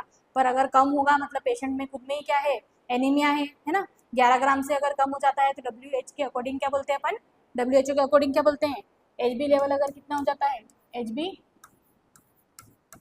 लेवल कितना हो जाता है, 11 ग्राम से अगर कम हो जाता है, तो अपन इसको क्या बोलते हैं, क्या कंसिडर करते हैं इसको, एनीमिया। ठीक है, तो क्या ऐसे पर्सन का ब्लड पेशेंट को चढ़ाओगे जिसको ऑलरेडी एनीमिया हो, नहीं चढ़ाओगे ना। तो अपन जो ब्लड लेंगे उसमें अपन को ध्यान रखना है कि जो डोनर होता है उसका ब्लड क्या होना चाहिए, 12 ग्राम से ज़्यादा होना चाहिए। दूसरी बात क्या देखना है अपन को उसमें, कि जो उसकी एज होती है वो कितनी होनी चाहिए, 18+ होना चाहिए, और 18 to 65 के बीच में उसकी एज होना चाहिए। और कैसा होना चाहिए पर्सन, हेल्दी पर्सन होना चाहिए, है ना। हेल्दी पर्सन बोले तो क्या, कि उसको कोई भी डिसीज़ नहीं होना चाहिए, कोई भी ब्लडिंग डिसऑर्डर, कोई भी इन्फेक्शन, है ना, ये सारी चीज़ें उसमें प्रेजेंट नहीं होना चाहिए। ठीक है, क्लियर है। उसके बाद में अगर नेक्स्ट कैरेक्टरिस्टिक की बात करें तो और क्या होना चाहिए उसमें, तो पेशेंट का जो वेट रहता है वो भी देखेंगे अपन इसमें, पेशेंट वेट।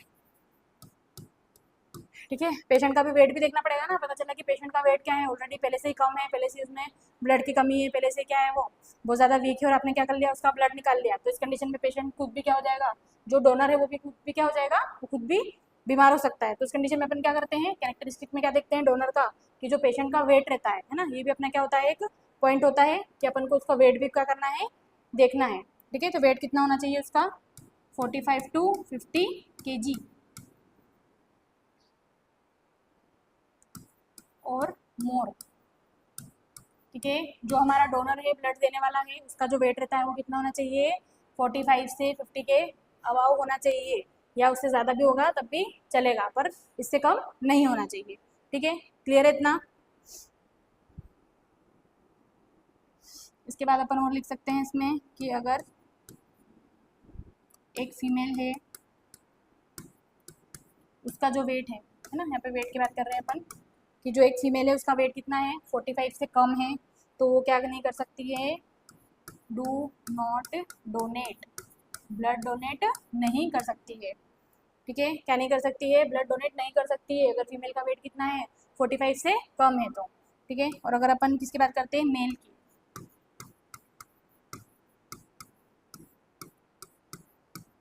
ठीक है, मेल की बात करें तो अगर मेल का वेट जो है वो 50 kg से कम है तो इस कंडीशन में क्या नहीं कर सकता है, वो मेल डोनेट नहीं कर सकता है, डू नॉट डोनेट।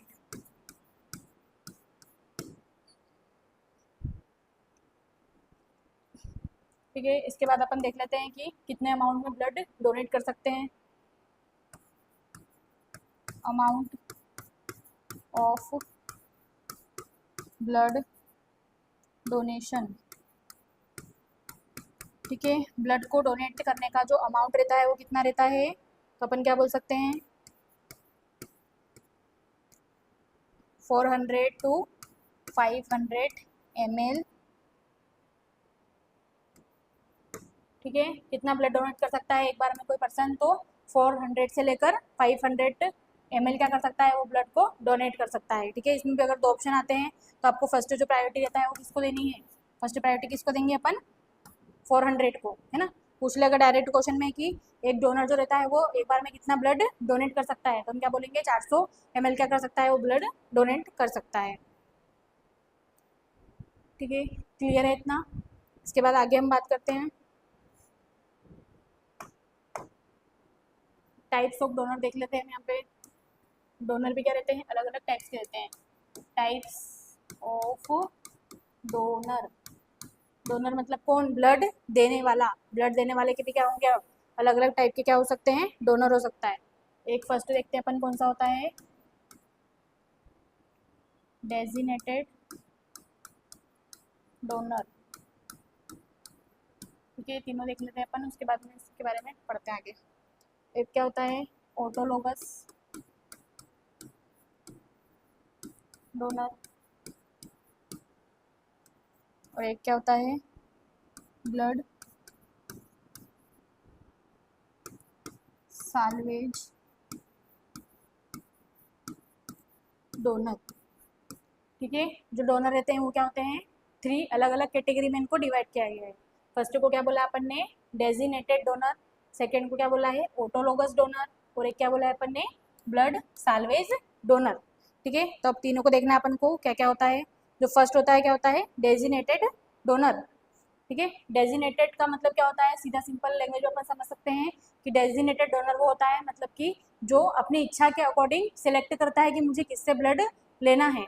जैसे कि एक पेशेंट है, उसने बोला कि मुझे अगर ब्लड चढ़ाना होगा तो मुझे मेरे पेरेंट्स से, या फिर मेरे कोई ब्रदर सिस्टर है, या फिर मेरे कोई फ्रेंड या रिलेटिव है, उनसे ही ब्लड लेना है ना। मतलब पेशेंट की डिमांड क्या है कि मुझे अपने जो रिलेटिव है, फ्रेंड है, मतलब जो उसके नॉन पर्सन है जिसको वो जानता है, उनसे ही क्या करना है, उसको ब्लड लेना है।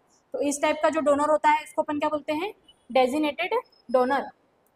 ठीक है, उसको क्या बोलते हैं अपन, डेजिनेटेड डोनर। मतलब जिसको क्या होता है, वो अपनी इच्छा के अकॉर्डिंग क्या करता है, वो सिलेक्ट करता है ना। जैसे कि एग्जांपल में अपन क्या लिख सकते हैं, फैमिली मेंबर,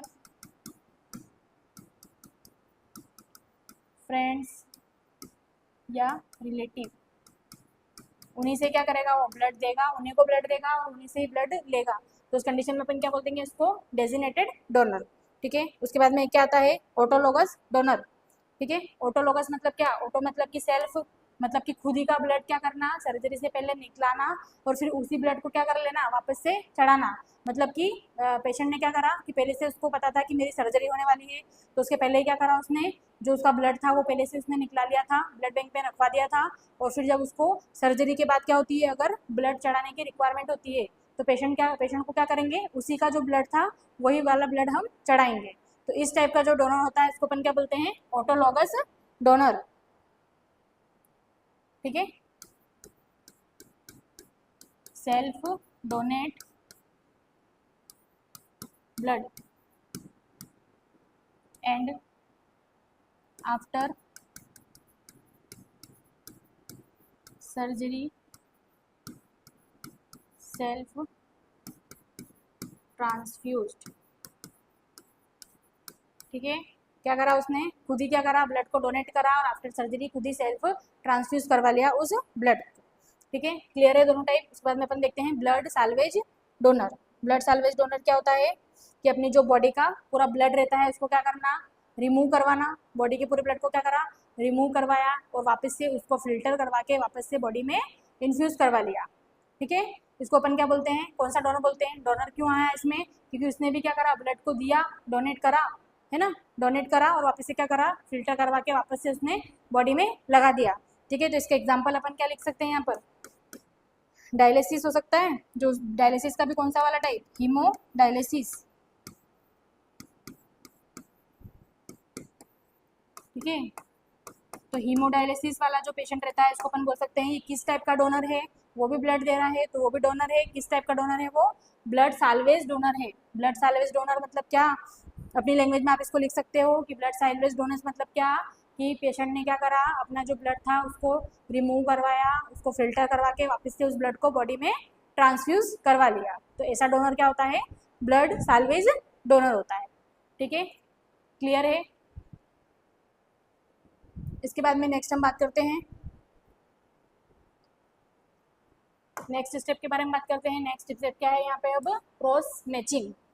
ठीक है, पेशेंट में क्या करेंगे हम, क्रॉस मैचिंग करेंगे। क्रॉस मैचिंग किस किस के बीच की जाती है, क्रॉस मैचिंग क्या होता है हमने पहले देख लिया। क्रॉस मैचिंग का मतलब क्या होता है कि जो डोनर है और जो रिसिप्टेंट है, मतलब जिसको ब्लड चढ़ाया जाना है, उन दोनों के ब्लड को क्या कर लेना, मैच कर लेना। ठीक है, उसको अपन क्या बोलते हैं, क्रॉस मैचिंग। ठीक है, तो क्रॉस मैचिंग क्या होता है,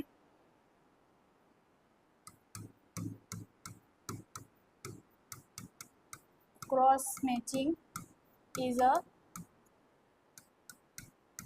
process of matching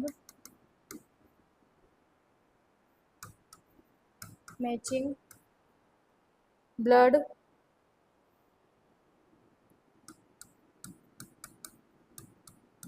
between donor and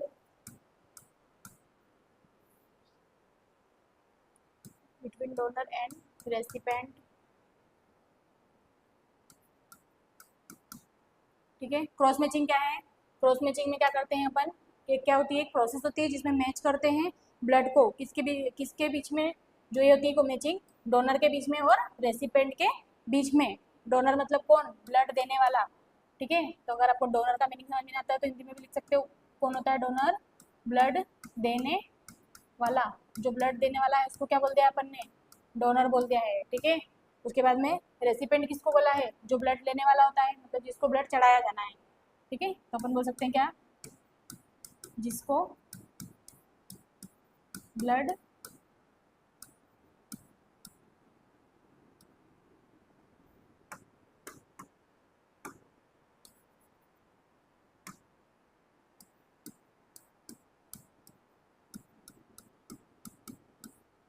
है ना, क्या बोल सकते हैं अपन, सिंपल लैंग्वेज में बात करें तो डोनर मतलब कौन, ब्लड देने वाला, रेसिपेंट मतलब कौन, जिसको ब्लड लगाना है, उसको अपन क्या बोलते हैं, रेसिपेंट बोलते हैं। तो इन दोनों के बीच में अपन क्या कर लेंगे, क्रॉस मैचिंग कर लेंगे। ठीक है, इसके बाद में भी अपन कुछ की पॉइंट्स लिख सकते हैं क्रॉस मैचिंग के। फर्स्ट क्या होता है इसमें, क्वेश्चन आता है यूनिवर्सल डोनर, कि कौन से ब्लड ग्रुप को अपन क्या बोलते हैं, यूनिवर्सल डोनर के नाम से जानते हैं। ठीक है, यूनिवर्सल डोनर कौन होता है, यूनिवर्सल डोनर। यूनिवर्सल डोनर मतलब कि क्या, कि जो सभी को क्या कर सकता है, ब्लड दे सकता है, सभी को ब्लड दे सकता है, तो उसको अपन क्या बोल देंगे, यूनिवर्सल डोनर। यूनिवर्सल मतलब कि पूरी दुनिया के जितने भी लोग हैं, जितने भी टाइप के ब्लड ग्रुप वाले लोग हैं, उनको क्या कर सकता है, ये ब्लड दे सकता है। कौन सा होता है, ओ नेगेटिव। ठीक है, क्या होता है, ओ नेगेटिव जो होता है वो क्या होता है, ऐसा ब्लड ग्रुप होता है जो क्या होता है, यूनिवर्सल डोनर होता है। मतलब ये सबको क्या कर सकता है, हर ब्लड ग्रुप वाले को क्या कर सकता है, ये ब्लड दे सकता है। अब क्यों दे सकता है, तो इसका भी क्या होता है, रीज़न होता है, तो बिकॉज करके लिख लो, क्यों दे सकता है ये, क्योंकि इसमें जो एंटीजन रहते हैं वो क्या होते हैं, एब्सेंट होते हैं। एंटीजन अब्सेंट, है ना। ब्लड ग्रुप का जो सरफेस रहता है वहाँ पर क्या पाए जाते हैं, एंटीजन्स पाए जाते हैं। तो एंटीजन क्या रहते हैं, वो ब्लड ग्रुप में अब्सेंट रहते हैं, ठीक है। और एंटीबॉडी क्या रहती है, इसमें प्रेजेंट होती है, एंटीबॉडी प्रेजेंट, ठीक है। इसमें क्या होता है, एंटीजन अब्सेंट होता है। तो एंटीजन अगर अब्सेंट है तो आप किसी भी पर्सन को अगर क्या करते हो, किसी भी ब्लड ग्रुप वाले को अगर आप वो नेगेटिव वाला ब्लड चढ़ाते हो तो इसमें क्या नहीं है, एंटीजन प्रेजेंट नहीं है, मतलब उसकी बॉडी की जो एंटीबॉडी है वो उसको फॉरेन पार्टिकल समझकर मारेगी नहीं, मतलब उस पर क्या नहीं करेगी, हमला नहीं कर सकती है। इसलिए अपन बोलते हैं कि जो ओ नेगेटिव वाला ब्लड है ये कैसा होता है, यूनिवर्सल डोनर का काम करता है, क्योंकि उसमें क्या प्रेजेंट नहीं है, एंटीजन प्रेजेंट नहीं है। जब भी बॉडी में क्या होता है, बाहर से कोई एंटीजन आता है ना, तो हमारी बॉडी के अंदर क्या प्रेजेंट रहती है, एंटीबॉडीज प्रेजेंट रहती है। एंटीबॉडी का काम क्या रहता है, उस जो फॉरेन पार्टिकल है या जो एंटीजन है उसको क्या करना, उसके साथ में क्या करना, रिएक्शन करना, है ना। तो अगर अपनी बॉडी में जो अपन ब्लड डाल रहे हैं वो कैसा है, विदाउट एंटीबॉडी, विदाउट एंटीजन वाला है, सॉरी, है ना। तो उस कंडीशन में क्या होगा, वो कोई भी रिएक्शन नहीं करेगा, मतलब हर टाइप के ब्लड ग्रुप वाले को क्या हो सकता है, आसानी से सूट हो जाएगा। इसलिए इसको अपन क्या बोलेंगे, यूनिवर्सल डोनर बोलेंगे, ठीक है। क्लियर है इतना। इसके बाद में अगर अपन नेक्स्ट की पॉइंट देखते हैं, यूनिवर्सल रेसिपेंट। रेसिपेंट का मतलब क्या देखा था अपन ने, कि जिसको ब्लड लगाना है, ठीक है। तो यूनिवर्सल रेसिपेंट मतलब कि क्या, रेसिपेंट का मतलब क्या, कि जो ब्लड लेने वाला पर्सन है ना। तो कौन कौन से ब्लड ग्रुप ऐसा होता है जो क्या कर सकता है, सबसे ब्लड ले सकता है। ओ नेगेटिव वाला तो क्या कर रहा था, सबको ब्लड दे रहा था, क्योंकि क्यों दे रहा था, क्योंकि इसमें कोई भी एंटीजन प्रेजेंट नहीं था, मतलब किसी को भी ये कॉम्प्लिकेशन नहीं करता है, इसलिए इसको अपन ने क्या कौन सी कैटेगरी में देखा था, यूनिवर्सल डोनर में। अब अपन यहाँ पे बात कर रहे हैं कि यूनिवर्सल रेसिपेंट, मतलब जो सबसे ब्लड क्या कर सकता है, ले सकता है ना। तो कौन सा होता है, ए बी पॉजिटिव, ठीक है। ए बी पॉजिटिव जो होता है क्या करता है, सबसे ब्लड ले सकता है। क्यों ले सकता है, तो रीजन लिखते हैं अपन इसका, क्या होता है, बिकॉज एंटीजन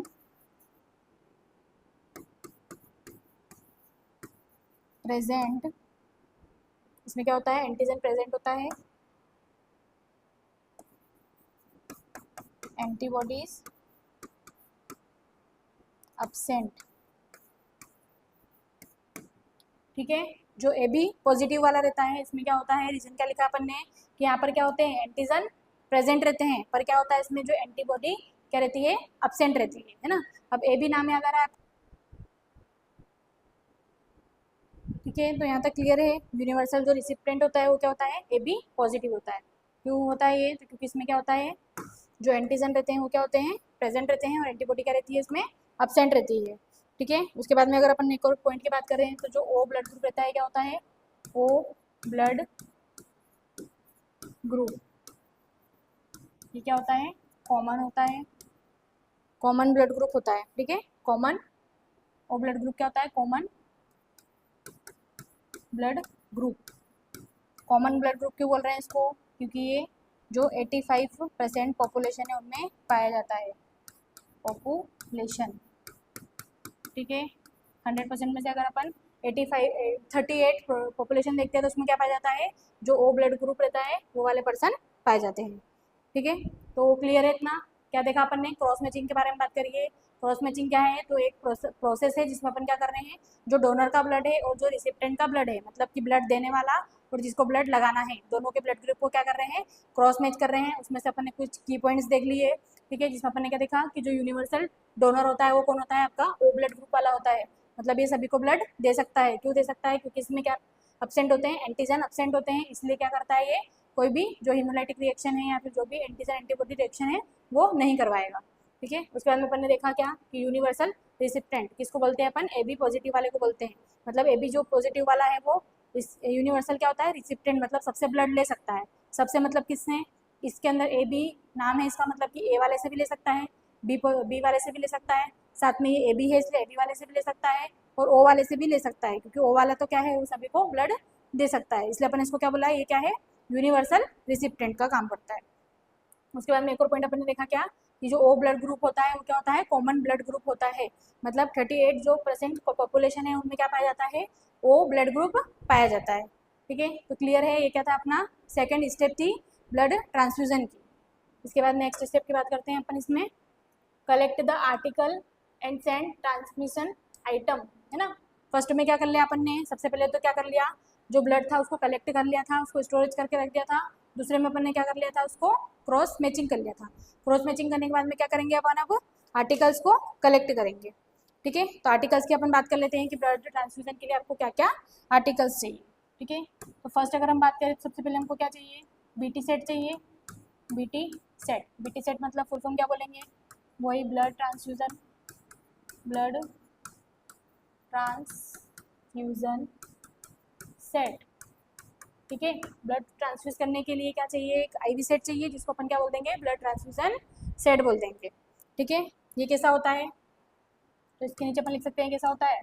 दो ट्यूब पड़े थे अपन ने, कौन कौन से सेट होते हैं आईवी सेट, एक होता है माइक्रो डिप का और एक मैक्रो डिप का। तो यहाँ पे ब्लड चढ़ाना है, मतलब कि क्या है, लार्ज मॉलिक्यूल है, मतलब सेट कौन सा लेंगे अपन, मैक्रो ड्रॉप सेट। कौन सा सेट लेंगे, मैक्रो ड्रॉप सेट लेंगे, है ना। तो ब्लड ट्रांसफ्यूजन के लिए जो आईवी सेट होता है वो कैसा होता है, मैक्रो ड्रॉप सेट रहता है।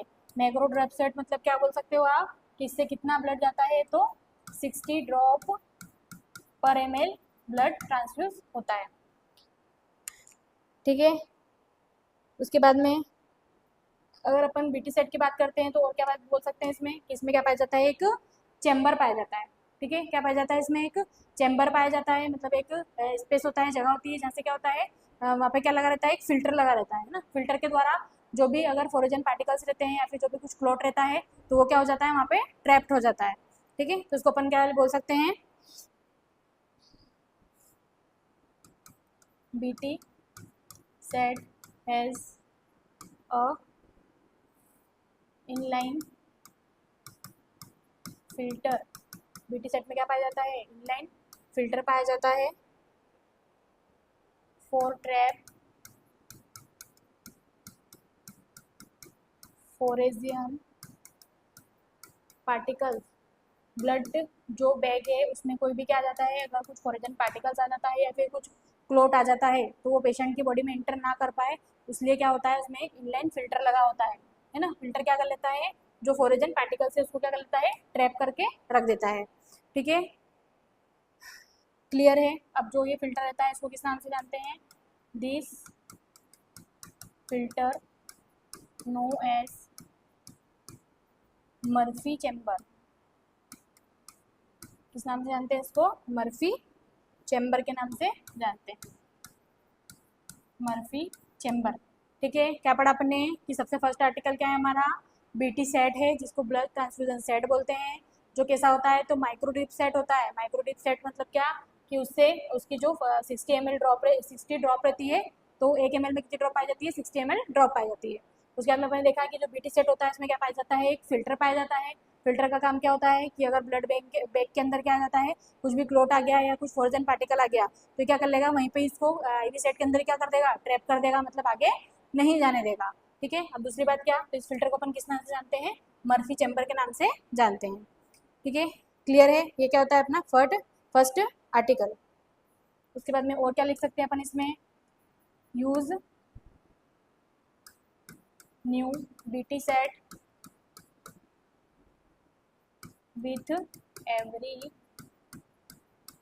with every unit of blood transfusion। ठीक है, जब भी पेशेंट को क्या कर रहे हैं, ब्लड ट्रांसफ्यूजन कर रहे हैं, तो 1 यूनिट आपने ब्लड लिया है, मतलब एक बैग आपके चढ़ा रहे हो पेशेंट को, जो ब्लड चढ़ा रहे हो तो उसमें आपको क्या करना है, सिंगल टाइम में मतलब कि एक बीटी सेट का ही यूज़ करना है, और उसको क्या कर देना है, फिर इन्फ्यूज़न के बाद क्या करना है, डिस्कार्ड करना है ना। फिर नया अगर अपन क्या करते हैं, उसको इन्फ्यूज़न करते हैं तो उसको क्या करना है, फिर वापस से जो नया मतलब फ्रेश रहता है बीटी सेट, उसका ही अपन को हमेशा यूज़ करना है। ठीक है, तो ये क्या है, अपना फर्स्ट आर्टिकल है जो अपन को चाहिए ब्लड ट्रांसफ्यूजन करने के लिए। उसके बाद अगर अपन बात करते हैं सेकेंड आर्टिकल, और क्या क्या चाहिए अपन को ब्लड ट्रांसफ्यूजन के लिए। सेकेंड अगर बात करें तो क्या चाहिए अपन को, NS चाहिए, नॉर्मल सेलाइन। सेकेंड आर्टिकल क्या हो गया हमारा, नॉर्मल सेलाइन। नॉर्मल सेलाइन क्यों चाहिए अपन को, तो ये क्या करता है, it maintain patency of IV line. जो आपने क्या करा है, आईवी लाइन डाला है, जिसके थ्रू क्या करोगे आप, ब्लड को ट्रांसफ्यूज करोगे, उसकी पेटेंसी को क्या करता है, ये मेंटेन करता है। पेटेंसी मेंटेन करना बोले तो क्या, कि क्लोट जमा नहीं होने देगा, है ना। तो क्या करो, एनएस को पुश कर दो, है ना। एनएस पुश कर देंगे तो क्या हो जाएगी, जो आईवी लाइन है वो क्या नहीं होगी, ब्लॉक नहीं होगी। ठीक है, तो क्लियर है, समझ में आ गया कि अपन ने एनएस क्यों लिया था। उसके बाद में आगे अपन बात करते हैं, और क्या लेंगे, कैनुला की बात कर लेते हैं। कैनुला चाहिए अपन को ब्लड ट्रांसफ्यूजन करने के लिए। ठीक है, तो कैनुला की बात करें तो कैनुला कौन सी लेते हैं, इसमें 18 गोस की कैनुला लेते हैं। कौन से गोस की लेते हैं, 18 नंबर की अपन को क्या करना है, ब्लड ट्रांसफ्यूजन करने के लिए कैनुला लेना है। ठीक है, इसके अलावा क्या कर सकते हैं, 20 नंबर की कैनुला का भी यूज़ कर सकते हैं। पर अगर एक आंसर की बात करें, कौन से नंबर की मोस्ट कॉमनली यूज़ करते हैं, 18 नंबर की कैनुला यूज़ करेंगे। इसका कलर की बात करें तो कलर कैसा होता है इसका, ग्रीन कलर की ये कैनुला होती है। तो बीटी के लिए क्या चाहिए आपको, 18 गोस की कैनुला चाहिए, जिसका कलर कैसा होना चाहिए, ग्रीन कलर की वो कैनुला होना चाहिए। ठीक है, उसके बाद अपन बात करें तो नेक्स्ट क्या होना चाहिए अपने पास, ब्लड ट्रांसफ्यूज कर रहे हैं तो क्या चाहिए अपन को, आईवी स्टैंड चाहिए, है ना। जो ब्लड बैग रहता है उसको हैंग करने के लिए क्या चाहिए आपको, IV stand for hang blood bag. ठीक है, ब्लड बैग को कहीं पे हैंग करोगे, हैंग करने के लिए क्या चाहिए अपन को, आईवी स्टैंड चाहिए। ठीक है, इसके बाद नेक्स्ट अगर अपन बात करें तो क्या चाहिए अपन को, टर्निकेट।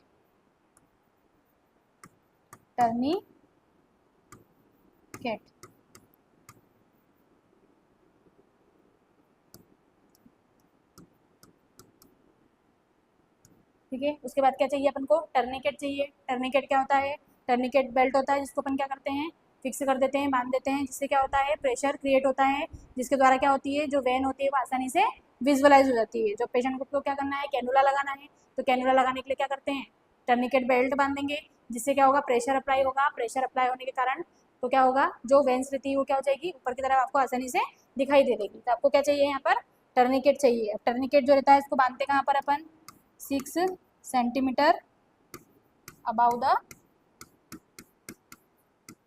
साइट, है ना। अप्लाई कहाँ करेंगे इसको, यहाँ पे अप्लाई लिख सकते हैं अपन, अप्लाई। ठीक है, जो टर्निकेट बेल्ट रहता है इसको कहाँ पर अप्लाई करते हैं, टर्निकेट बेल्ट लिख लो।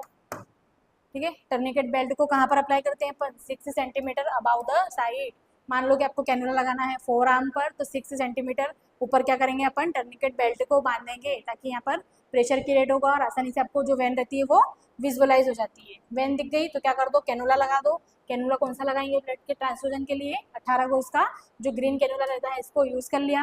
कैनुला लगाने के बाद में एनएस ले लिया, एनएस से क्या कर दिया आपने, पुश कर दिया, जिससे क्या हो जाए, आईवी लाइन की पेटेंसी मेंटेन हो जाए। ठीक है, क्लियर है। ये सारे क्या होते हैं, इंपॉर्टेंट अपने आर्टिकल्स होते हैं, जो जो आपको ब्लड ट्रांसफ्यूजन करने के लिए रिक्वायर होते हैं ना। इसके अलावा अपन बोल सकते हैं कि स्प्रिट चाहिए होती है, कॉटन चाहिए होती है, जो सारी प्रोसीजर में चाहिए होती है। ठीक है, तो उसको अपन को अलग से लिखने की जरूरत नहीं है, अपन को बस मेन याद रखना है कि क्या आर्टिकल जरूरी है, जिसके बिना अपन ट्रांसफ्यूजन कर ही नहीं सकते, है ना। तो क्या क्या चाहिए अपन को, फर्स्ट बीटी सेट चाहिए। बीटी सेट के बारे में अपन ने डिस्कस कर लिया पूरा कि कैसे होता है बीटी सेट, है ना। उसके बाद में अपन ने देख लिया नॉर्मल सलाइन चाहिए पेटेंसी को मेंटेन करने के लिए। उसके बाद में अपन ने देख लिया क्या, कैनुला, है ना। कैनुला चाहिए अपन को, कैसे चाहिए, 18 गॉस की कैनुला चाहिए, जो ग्रीन कलर की होती है। क्लियर है इतना। उसके बाद में अपन ने क्या ले लिया, आईवी स्टैंड ले लिया। आईवी स्टैंड का जो काम रहता है वो क्या करता है, ये हैंग करने के लिए ब्लड बैग को। ठीक है, उसके बाद में क्या ले लिया अपन ने, टर्निकेट बेल्ट ले लिया।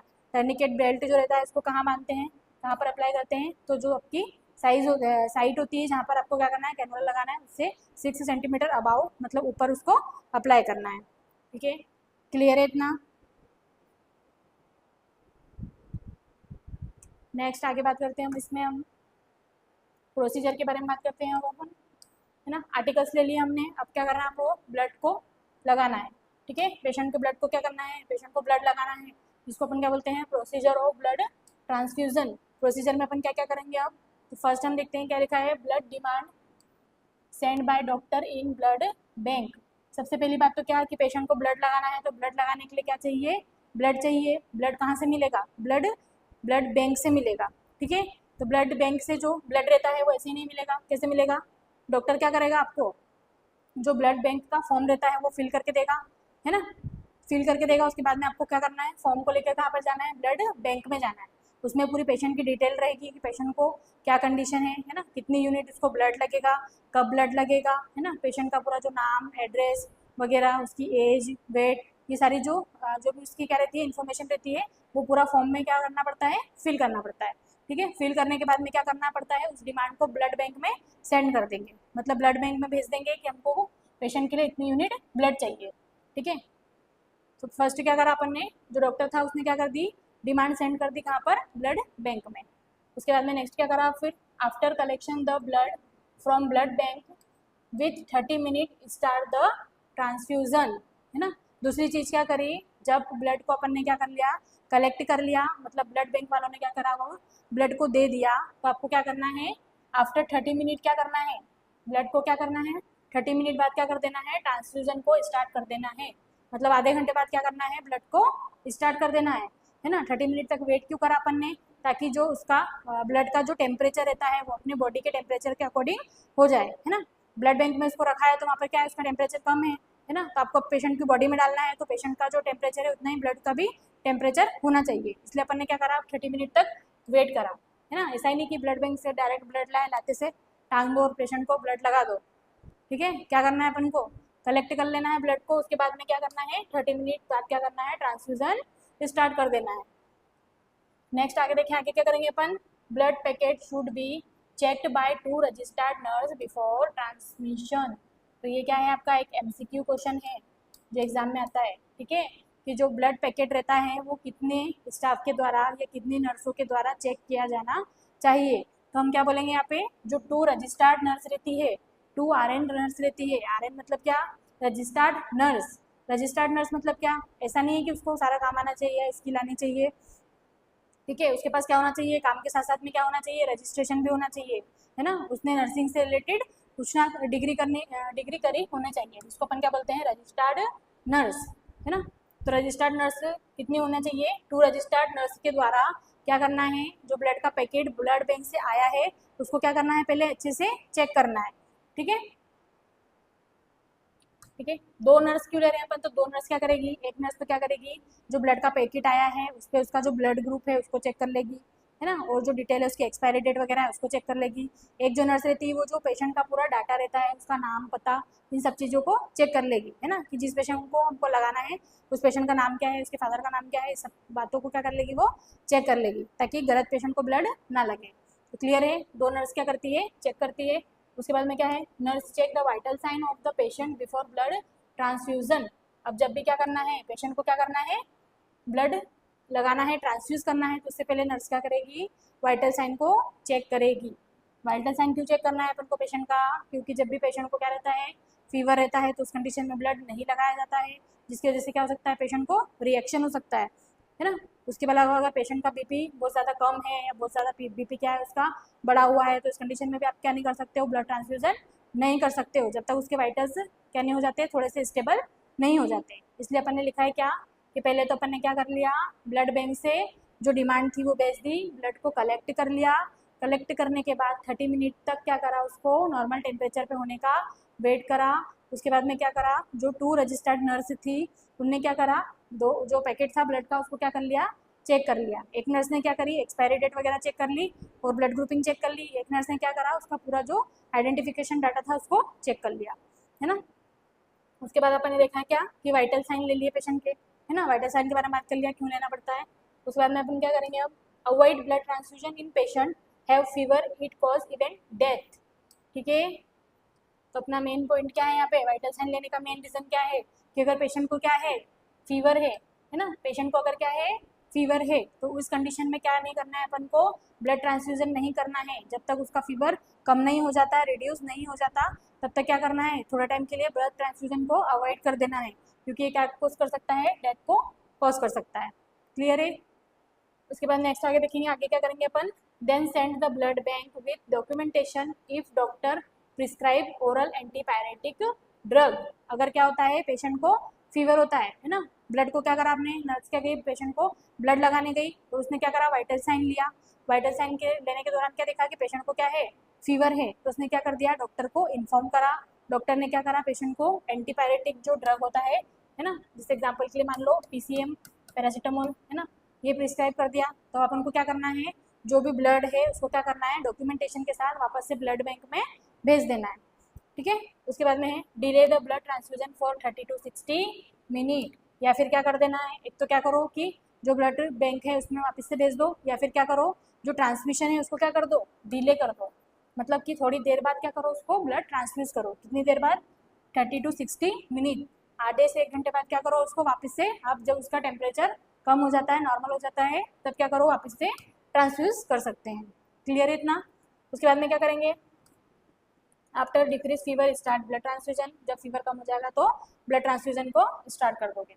उसके बाद नेक्स्ट क्या है, first 50 minutes slow transfusion because risk of hemolytic reaction, ठीक है। तो क्या लिखा है, मेन पॉइंट अपना क्या है यहाँ पे, कि अपन को क्या करना है, जो फर्स्ट 50 मिनट होते हैं ब्लड आपने लगाया तो पहले जो 15 मिनट है उसमें क्या करना है, ट्रांसफ्यूजन स्लो करना है। ऐसा नहीं कि ब्लड लगा के एकदम स्टार्ट कर दिया उसको, है ना, कैसा रखना है, उसको स्लो रखना है।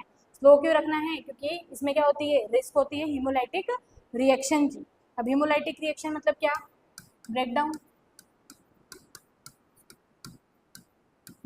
ऑफ RBC, ब्लड जो आप लगा रहे हो, है ना, तो क्या हो जाएगा, अगर आपने जल्दी से ब्लड चढ़ा दिया है, स्पीड में चढ़ा दिया है, तो हमारे जो बॉडी के क्या रहती है, एंटीबॉडीज रहती है, वो पहचान नहीं पाएगी कि ये क्या है, जो ब्लड बाहर से आ रहा है वो भी क्या है, हमारा ही दोस्त है ना, हमारे लिए आ रहा है, मतलब कि सेम ग्रुप का है, वो ने क्या नहीं कर पाएगी, आइडेंटिफाई नहीं कर पाएगी, और क्या समझ लेगी, उसको फॉरेजन पार्टिकल समझ लेगी। फॉरेजन पार्टिकल समझ के क्या करने लग जाएगी, उस पर जो आपकी WBC होती है, जो आपकी क्या होती है, एंटीबॉडीज होती है, वो उस पर क्या कर देगी, हमला कर देगी। हमला कर देगी मतलब क्या, कि हीमोलाइटिक रिएक्शन हो जाएगी, मतलब आपकी जो RBC आप बाहर से लगा रहे हो उसका क्या हो जाएगा, ब्रेकडाउन होना स्टार्ट हो जाएगा, मतलब जो ब्लड चढ़ाया उसकी सेल्स क्या होने लग जाएगी, बॉडी में जाके ब्रेकडाउन हो जाएगी और रिएक्शन को कॉज कर देगी। तो ठीक है, इसलिए अपन को क्या करना है, जो IV मतलब अपन ब्लड ट्रांसफ्यूज कर रहे हैं 15 मिनट तक कैसे देना है, उसको स्लो देना है। क्लियर है इतना। उसके बाद में क्या करना है, every 3 minutes check vital sign, 30 minutes है ये, sorry 30 minutes, every 30 minutes check the vital sign of patient for observe any complication. क्या करना है, हर 30 मिनट में क्या करना है, पेशेंट का जो वाइटल साइन रहता है इसको क्या करना है, आपको चेक करते रहना है, ठीक है। हर 30 मिनट में क्या करना है, वाइटल साइन को चेक करना है। क्यों चेक करना है, क्योंकि जब तक क्या नहीं हो जाता पूरी तरीके से ब्लड जो ट्रांसफ्यूज नहीं हो जाता, तो उस दौरान क्या रहती है, रिस्क रहती है कि पेशेंट को कुछ भी कॉम्प्लिकेशंस होने के ज़्यादा चांसेस रहते हैं, है ना।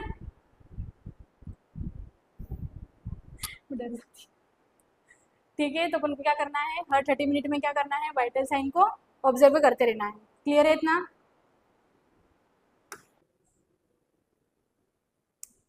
ठीक है, नेक्स्ट आगे हम अपन बात करते हैं, तो क्या हो सकता है कॉम्प्लिकेशन, ब्लड ट्रांसफ्यूजन करने की वजह से क्या हो सकती है, पेशेंट में कॉम्प्लिकेशन देखने को मिल सकती है अपन को। ठीक है, कॉम्प्लिकेशन मतलब क्या, ब्लड ट्रांसफ्यूजन करने की वजह से क्या हो गई, पेशेंट को प्रॉब्लम्स हो गई। क्या क्या होगी इसमें कॉम्प्लिकेशन, तो एक फर्स्ट क्या होगा अपना, इमीडिएट कॉम्प्लिकेशन, और एक कॉम्प्लिकेशन कौन सी हो जाएगी, डिलेड कॉम्प्लिकेशन। ठीक है, तो इमीडिएट कॉम्प्लिकेशंस मतलब क्या होता है, ड्यूरिंग प्रोसीजर,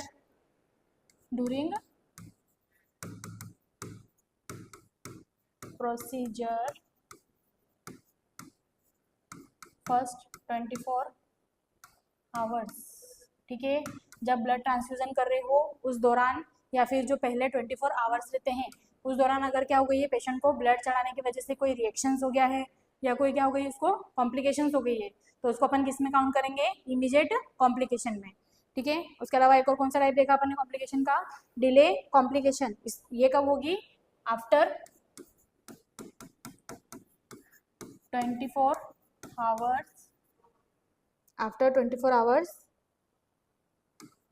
अपर कंडीशन। ठीक है, पेशेंट को क्या कर दिया, ब्लड ट्रांसफ्यूजन कर दिया, उसके 24 घंटे बाद क्या हुई है, कॉम्प्लिकेशन हुई है, तो उसको अपन क्या बोल देंगे, डिलेड कॉम्प्लिकेशन। क्लियर है, कॉम्प्लिकेशन क्या होती है ब्लड ट्रांसफ्यूजन की, दो होती है, एक होता है इमीडिएट कॉम्प्लिकेशन, एक होती है डिले कॉम्प्लिकेशन। इमीडिएट मतलब क्या, कि जो फर्स्ट 24 आवर्स थे, मतलब आपने ब्लड ट्रांसफ्यूजन कर दिया, उसके 24 घंटे के अंदर ही क्या हो गई, पेशेंट को कुछ ना कुछ क्या हो गई, रिएक्शन हो गई या कॉम्प्लिकेशन हो गई, तो उसको अपन क्या बोल देंगे, इमीडिएट कॉम्प्लिकेशन। और अगर 24 घंटे के बाद कुछ कॉम्प्लिकेशन होती है तो उसको क्या बोलेंगे अपन, डिले कॉम्प्लिकेशन। ठीक है, तो इसमें एग्जांपल देख लेते हैं अपन कि इमीडिएट कॉम्प्लिकेशन क्या क्या हो सकती है ब्लड लगाने की वजह से। तो फर्स्ट क्या हो सकता है, आपको जो पेशेंट रहता है उसको हीमोलाइटिक रिएक्शन हो सकती है, मतलब उसकी जो आरबीसी रहता है उसका क्या हो सकता है, ब्रेक डाउन हो सकता है। क्यों हो सकता है, तो अपन ने देखा था क्या कि जो आईवी इन्फ्यूजन रहता है वो 15 मिनट तक आपको स्लो करना रहता है। अगर आपने स्लो नहीं करा है, फास्ट क्या कर दिया है, ब्लड उसमें चढ़ा दिया है पेशेंट में, है ना, तो पेशेंट की बॉडी में जो क्या है एंटीबॉडी से वो क्या कर देगी, जो आरबीसी है उस पर क्या कर देगी, हमला करने का काम कर देगी, और क्या कर देगी, जो आरबीसी रहेगी उसको ब्रेक डाउन करने का काम कर देगी। तो क्या कॉज कर देगी, हीमोलाइटिक रिएक्शन को। उसके अलावा और क्या हो सकता है, हाइपोकैलेमिया हो सकता है। ठीक है, उसके बाद में क्या हो सकता है, हाइपरकैलेमिया हो सकता है, सर्कुलेटरी ओवरलोड हो सकता है। तो ये सारी क्या रहती है अपनी इमीडिएट कॉम्प्लिकेशन, है ना। अब ये क्या क्या होता है इनके एक बारे में डिस्कशन करेंगे अपन आगे। उसके बाद में देख लेते हैं डिले के एग्जाम्पल क्या क्या होंगे। तो आयरन ओवरलोड हो जाएगा, मतलब बॉडी में क्या हो जाएगा, आयरन ज़्यादा हो जाएगा। उसके बाद में क्या हो जाएगा, हीमोलाइटिक जॉइंटिस हो सकता है। ठीक है, तो ये क्या होते हैं अपने एग्जाम्पल्स होते हैं कॉम्प्लिकेशंस के। अब एक एक एग्जाम्पल के बारे में अपन समझ लेते हैं इसको आगे। ठीक है, इमीडिएट कॉम्प्लिकेशन में अपन फर्स्ट बात कर लेते हैं किसके बारे में, हीमोलाइटिक रिएक्शन के बारे में। किसके बारे में बात कर रहे हैं अपन, हीमोलाइटिक रिएक्शन के बारे में। इसमें अपन लिखेंगे क्या, हीमोलाइटिक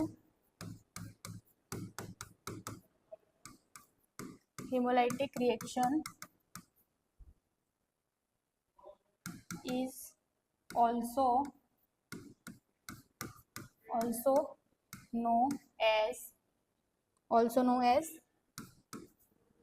बीटी रिएक्शन। बीटी मतलब क्या, ब्लड ट्रांसफ्यूजन रिएक्शन। ठीक है, फर्स्ट लाइन क्या देखी अपन ने, हीमोलाइटिक रिएक्शन क्या है, तो हीमोलाइटिक रिएक्शन को अपन ब्लड ट्रांसफ्यूजन रिएक्शन के नाम से भी जानते हैं। मतलब पेशेंट में ब्लड चढ़ाने की वजह से क्या हो जाना, जो आरबीसी रहती है उसका ब्रेकडाउन हो जाना।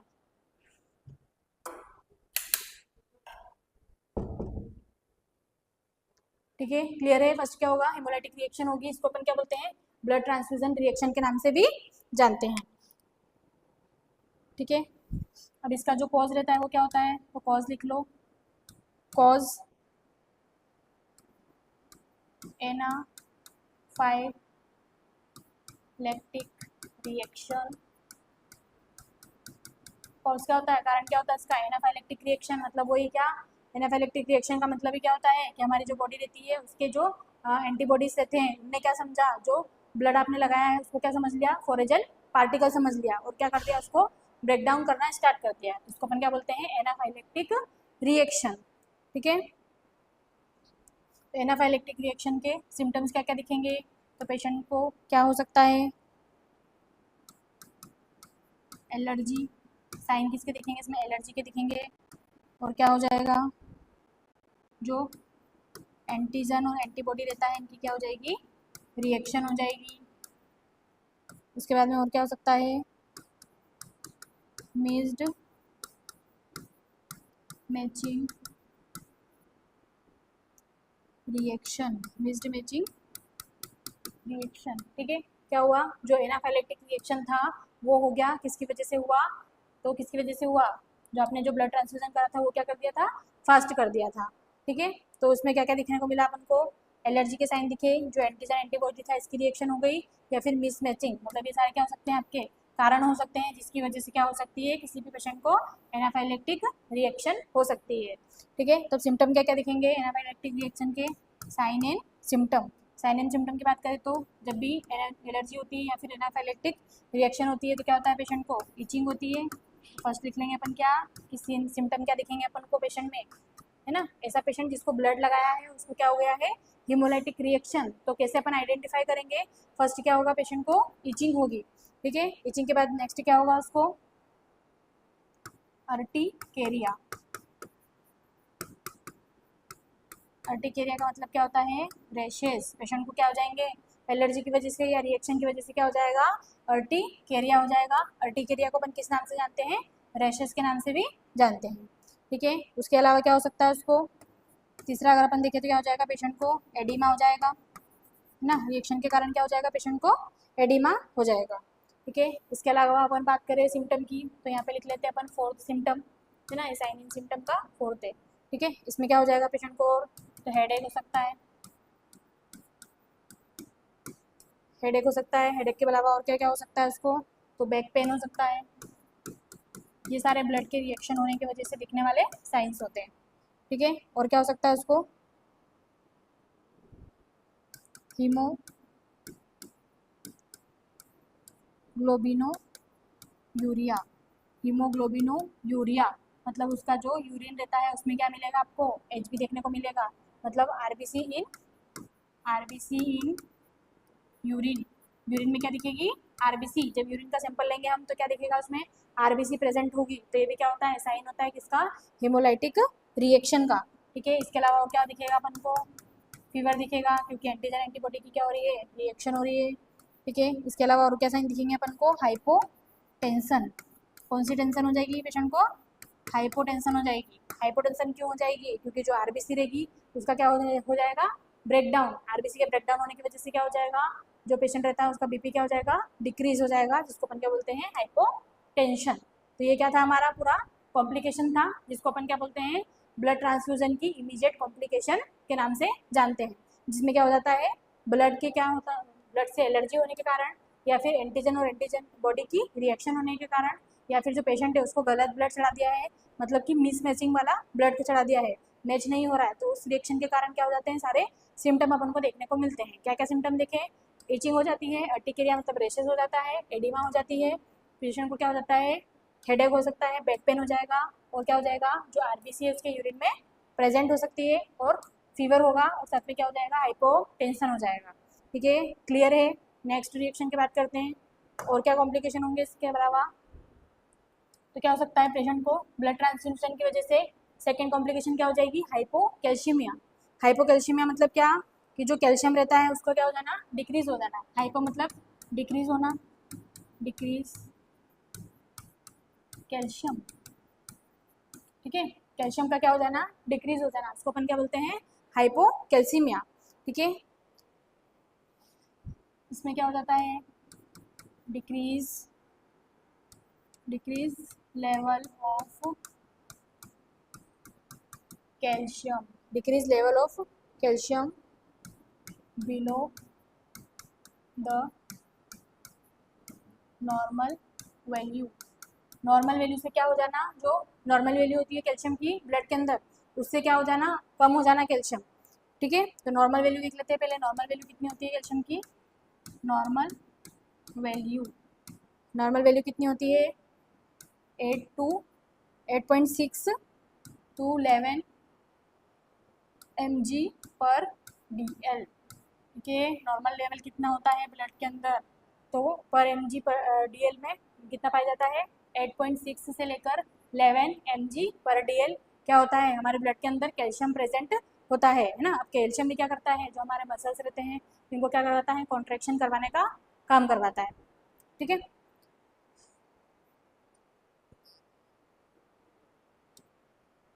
ठीक है, तो ब्लड ट्रांसफ्यूजन आपने करा तो उसके कारण क्या हो गया, बॉडी में क्या हो जाता है, कैल्शियम की कमी हो जाती है। तो अब कैल्शियम की कमी कैसे होती है, कि पहले हमारी बॉडी में नॉर्मल जितना ब्लड था उसके अकॉर्डिंग जो कैल्शियम था उसकी वैल्यू कितनी थी, 8.6 से लेकर 11 mg/dl उसकी वैल्यू थी। अब बाहर से आपने क्या करा है, ब्लड को ट्रांसफ्यूज करा है ना, ब्लड को क्या करा है, बाहर से किसी डोनर का ब्लड लेके क्या करा है, ब्लड को ट्रांसफ्यूज करा है ना। तो पेशेंट की बॉडी में क्या जाएगा, ब्लड तो जाएगा है ना, पर जो कैल्शियम पहले नॉर्मल था है ना, उसके अकॉर्डिंग क्या हो जाएगा, अब जो बॉडी में जब ब्लड का वॉल्यूम बढ़ेगा तो कैल्शियम क्या हो जाएगा, जितना कैल्शियम ब्लड में नॉर्मल उसकी वैल्यू होना चाहिए उससे कम हो जाएगा, ठीक है, कम प्रेजेंट होगा। इसलिए अपन ने बोल दिया क्या हो जाएगा पेशेंट को, तो इमीडिएट कॉम्प्लिकेशन क्या हो सकता है, हाइपोकैलेमिया हो सकता है, ठीक है। सिम्टम क्या क्या देखने को मिलते हैं इसमें, तो साइन एंड सिम्टम क्या दिखेंगे, अगर पेशेंट को क्या हो जाएगा, हाइपोकैल्शियमिया हो जाएगा तो क्या देखने को मिलेगा, first sign tetany like symptoms, क्या दिखेंगे अपन को, टिटेनी लाइक सिम्टम्स दिखेंगे, मतलब क्या हो जाएगा, मसल स्पाज्म, क्या हो जाएगा पेशेंट को, मसल्स स्पाज्म हो जाएगा। उसके अलावा और कौन सा साइन दिखने को मिलेगा, चोवस्टेक साइन, क्या होता है इसमें, स्पाज्म ऑफ फेशियल मसल का क्या हो जाना, स्पाज्म हो जाना, ठीक है। फेशियल मसल का क्या हो जाना, स्पाज्म हो जाना, इसको क्या बोलते हैं, चोवस्टेक साइन, ठीक है। किसकी वजह से हो रहा है ये, क्योंकि बॉडी में क्या हो गई है, कैल्शियम की कमी हो गई है, उसकी वजह से ये साइन देखने को मिलेंगे। ठीक है, इसके अलावा और क्या साइन देखने को मिलेगा अपन को?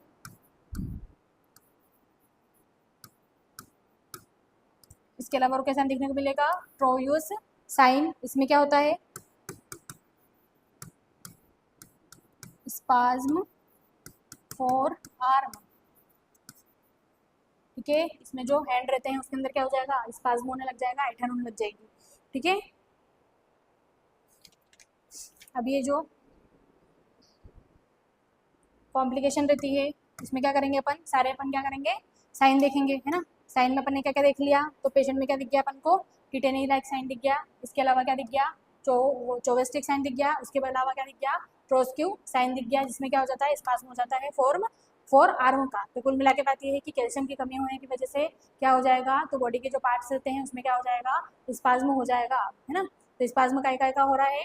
मसल्स का स्पाज्म हो रहा है, तो उसको टिटेनी बोल दिया अपन ने।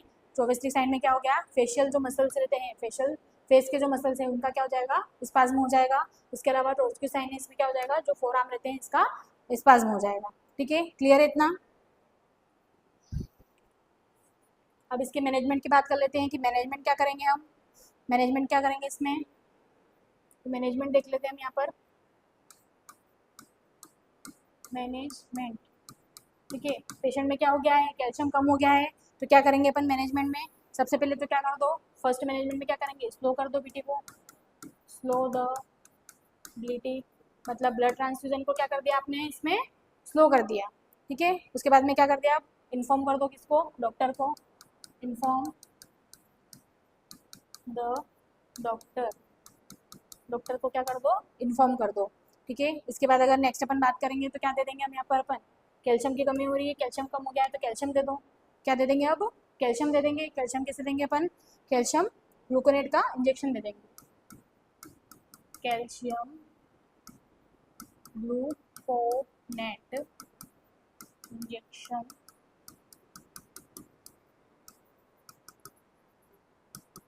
Given to patient. पेशेंट को क्या करना है? कैल्शियम ग्लूकोनेट का इंजेक्शन देना है। ठीक है, कितना देना है? इसका अमाउंट लिख लेते हैं, कितना देते हैं? 1 ml calcium dilute, 1 ml calcium dilute in 10 ml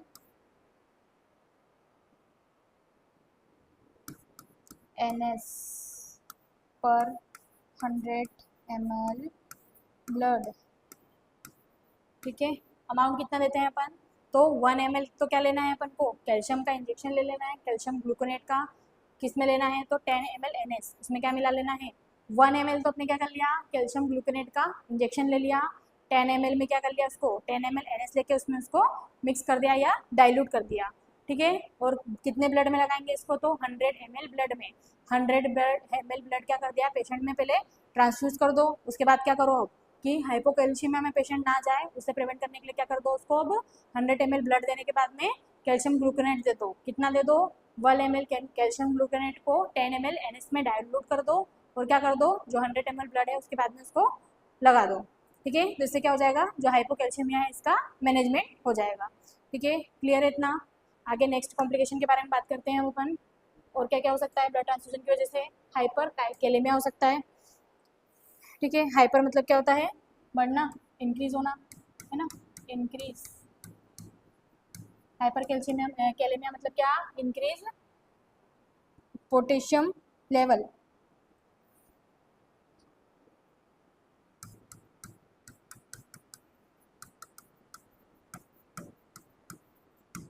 ठीक है, ब्लड ट्रांसफ्यूजन करने की वजह से क्या हो जाएगा? हाइपर कैलेमिया, मतलब जो पोटेशियम रहता है इसका लेवल क्या हो सकता है? इंक्रीज हो सकता है। ठीक है, इंक्रीज होना मतलब क्या? तो level about the normal value, जितनी उसकी क्या होती है? नॉर्मल वैल्यू होती है उससे ज़्यादा हो जाना। ठीक है, कितनी होती है? तो नॉर्मल वैल्यू देख लेते हैं अपन इसकी। नॉर्मल वैल्यू ऑफ पोटेशियम, है ना, पोटेशियम मतलब क्या होता है? K प्लस सभी इसको डिनोट करते हैं, है ना। तो पोटेशियम की जो नॉर्मल वैल्यू होती है वो कितनी होती है?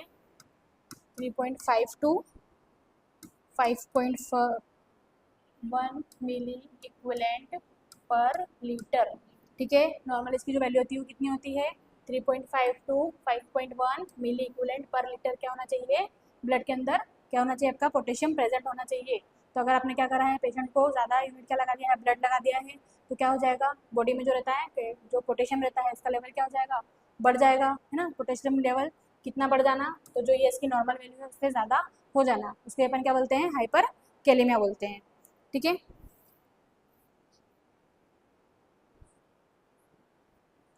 अब इसमें साइन एंड सिम्टम देख लेते हैं। जब क्या होगा, पोटेशियम का लेवल बढ़ेगा तो साइन एंड सिम्टम क्या क्या देखने को मिलेंगे, पेशेंट में वीकनेस देखने को मिलेगी। इसके अलावा क्या हो जाएगा, उसको अरिथमिया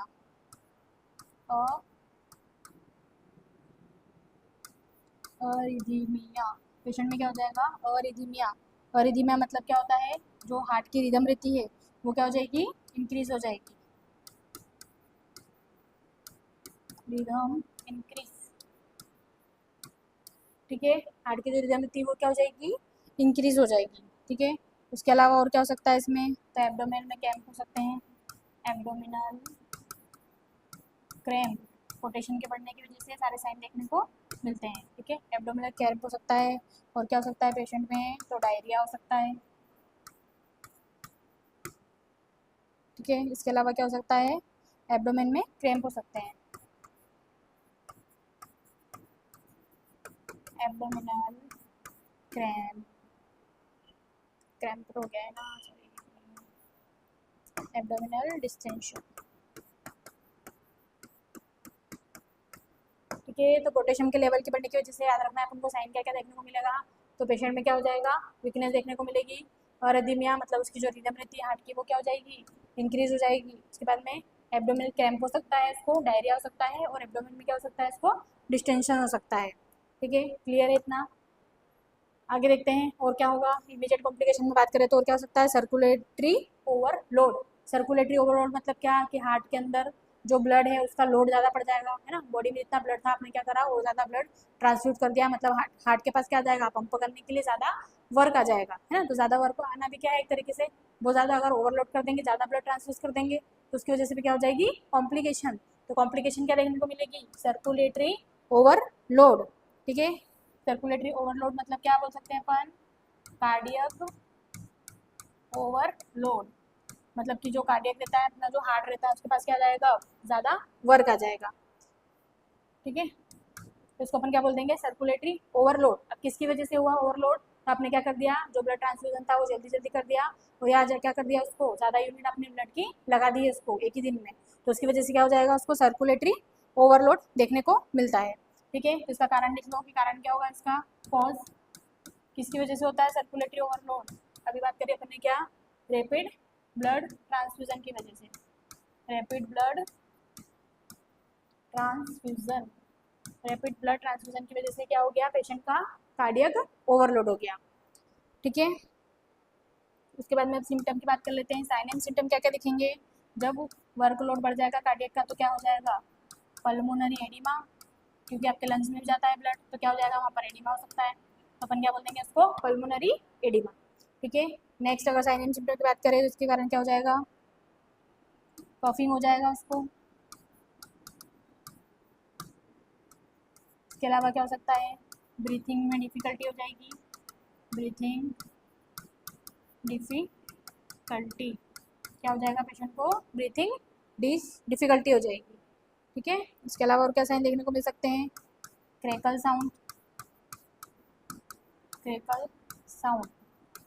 ठीक है, क्रैकल साउंड क्या होता है, इसका मोस्ट कॉमन इंडिकेशन हो सकता है सर्कुलेटरी ओवरलोड का। जब अपन स्टेथोस्कोप से क्या करेंगे, आस्कल्टेट करेंगे तो अपन को क्या देगा, क्रैकल साउंड सुनाई देगा, मतलब हार्ट के ऊपर क्या आ गया है, ओवरलोड हो गया है। ठीक है, क्लियर है। इसके अलावा और क्या हो सकता है, तो पिंक कलर का स्पूटम हो जाएगा, पिंक कलर स्पूटम।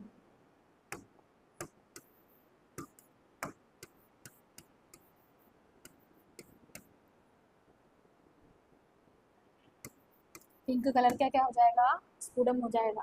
ठीक है, क्लियर है। तो कार्डियक ओवरलोड मतलब क्या होता है, सर्कुलेटरी ओवरलोड मतलब क्या होता है, कार्डियक का ओवरलोड हो जाना, मतलब कि ब्लड ट्रांसफ्यूजन अगर आपने कर दिया है रैपिडली जल्दी जल्दी तो उसकी वजह से हार्ट पे लोड पड़ जाएगा। सिम्टम क्या क्या दिखेंगे, तो पल्मोनरी एडिमा हो सकता है उसको, कफिंग हो जाएगा, पेशेंट में क्या हो जाएगी, ब्रीथिंग डिफिकल्टी हो सकती है, और अस्कल्टेट करेंगे तो कौन सा साउंड सुनाई देगा, क्रेकल साउंड सुनाई देगा।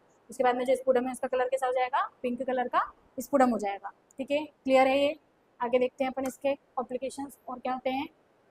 तो अपना कंप्लीट हो गया है क्या, इमीडिएट कॉम्प्लिकेशन देख लिया अपन ने कि 24 घंटे के अंदर क्या क्या प्रॉब्लम देखने को मिलती है। उसके बाद अगर अपन बात करें कि आफ्टर 24 आवर्स क्या क्या कॉम्प्लिकेशन देखने को मिलेगी, तो इसको अपन क्या बोलेंगे, delay complication of blood transfusion. तो इसमें अपन क्या देखने को मिलेगा, पहला आयरन ओवरलोड। ठीक है, क्या देखने को मिलेगा इसमें अपन को, आयरन ओवरलोड। आयरन ओवरलोड मतलब क्या, ब्लड जो रहता है उसके अंदर क्या प्रेजेंट रहता है, आयरन प्रेजेंट होता है ना। तो आयरन क्या हो जाएगा यहाँ पर, ज़्यादा हो जाना, इसको अपन क्या बोलते हैं, आयरन का ओवरलोड हो जाना। तो क्या बोलेंगे इसको, excessive iron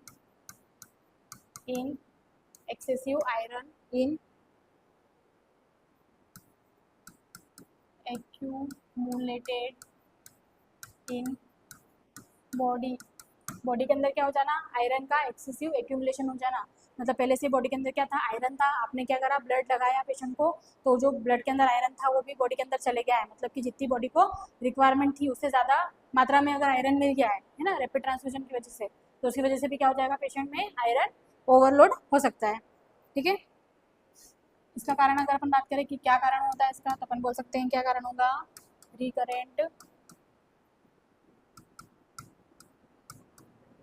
recurrent episode of blood transfusion. ठीक है, क्या हो जाएगा,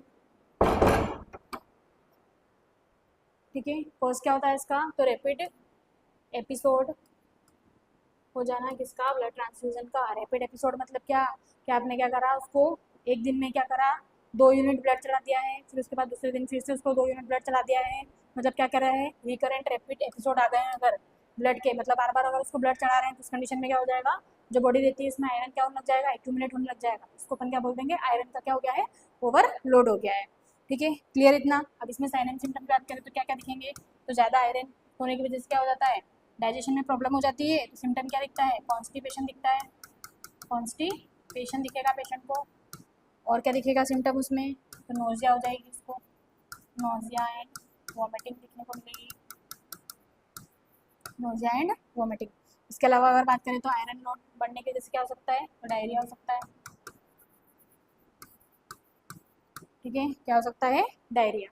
ठीक है, अब अपन बात कर लेते हैं इसके मैनेजमेंट के बारे में, कि अगर आयरन लोड बढ़ गया है तो उसका क्या करेंगे अपन, अब मैनेजमेंट क्या करेंगे, है ना। तो मैनेजमेंट की बात करते हैं अपन कि आयरन लोड क्या हो गया है, पेशेंट में बढ़ गया है recurrent episode of blood transfusion के कारण। तो अब क्या क्या मैनेजमेंट कर सकते हो, सबसे पहले तो क्या कर दो, ब्लड ट्रांसफ्यूजन को क्या कर दो, स्लो कर दो, स्लो ब्लड ट्रांसफ्यूजन को क्या कर दो, स्लो कर दो।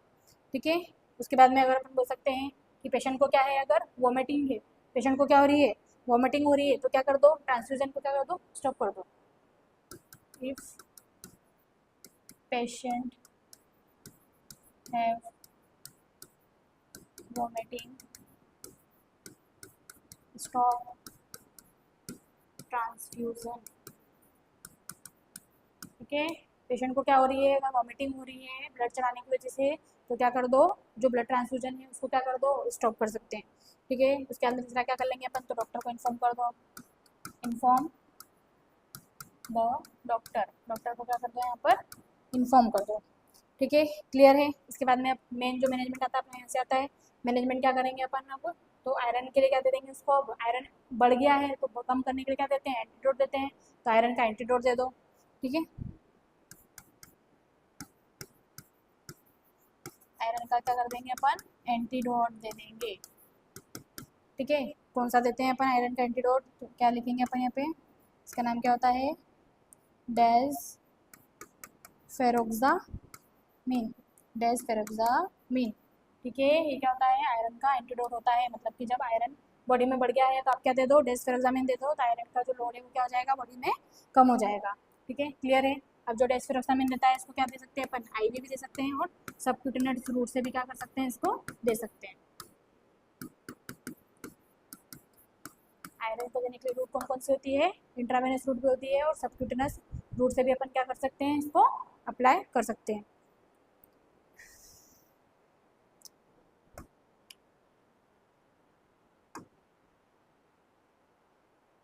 ठीक है। इसके अलावा अपन बात करें तो और क्या क्या हो सकते हैं डिले कॉम्प्लिकेशन में, तो हीमोलाइटिक जॉइंटिस हो सकता है, जिसके बारे में अपन ने प्रीवियसली बात कर ली थी।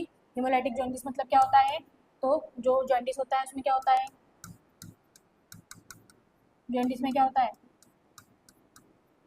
जो क्या रहता है, बिलिरुबिन रहता है, उसका लेवल क्या हो जाता है, bilirubin level increases, bilirubin level क्या हो जाता है, इंक्रीज हो जाता है।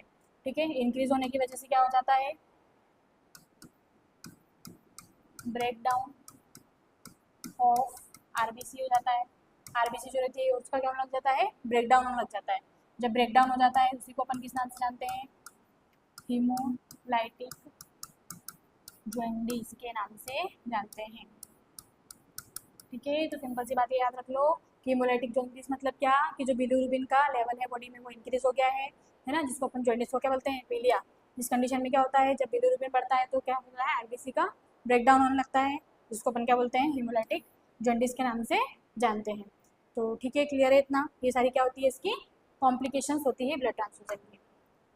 ठीक है, थैंक यू। इस लेक्चर में अपन ने पढ़ा कि ब्लड ट्रांसफ्यूजन क्या होता है, ब्लड ट्रांसफ्यूजन किस पर्पज से किया जाता है ना, ट्रांसफ्यूजन की जो प्रोसीजर रहती है वो क्या होती है, डोनर क्या होता है, रिसेप्टेंट क्या होता है ना, उसकी पूरी अपन ने कंप्लीट क्या देखी प्रोसीजर, साथ में जो उसकी कॉम्प्लिकेशन है उसके बारे में डिस्कस करा कि ब्लड को ट्रांसफ्यूज करने की वजह से क्या क्या कॉम्प्लिकेशन हो सकती है। ठीक है, तो आई होप आप सभी को क्या हुआ होगा, लेक्चर अच्छे से समझ में आया होगा। अगर आपको कुछ डाउट रहता है तो आप कमेंट करके अपने डाउट क्लियर कर सकते हो, और अगर आपको लेक्चर पसंद आया है तो वीडियो को लाइक करें एंड शेयर करें। Thank you very much.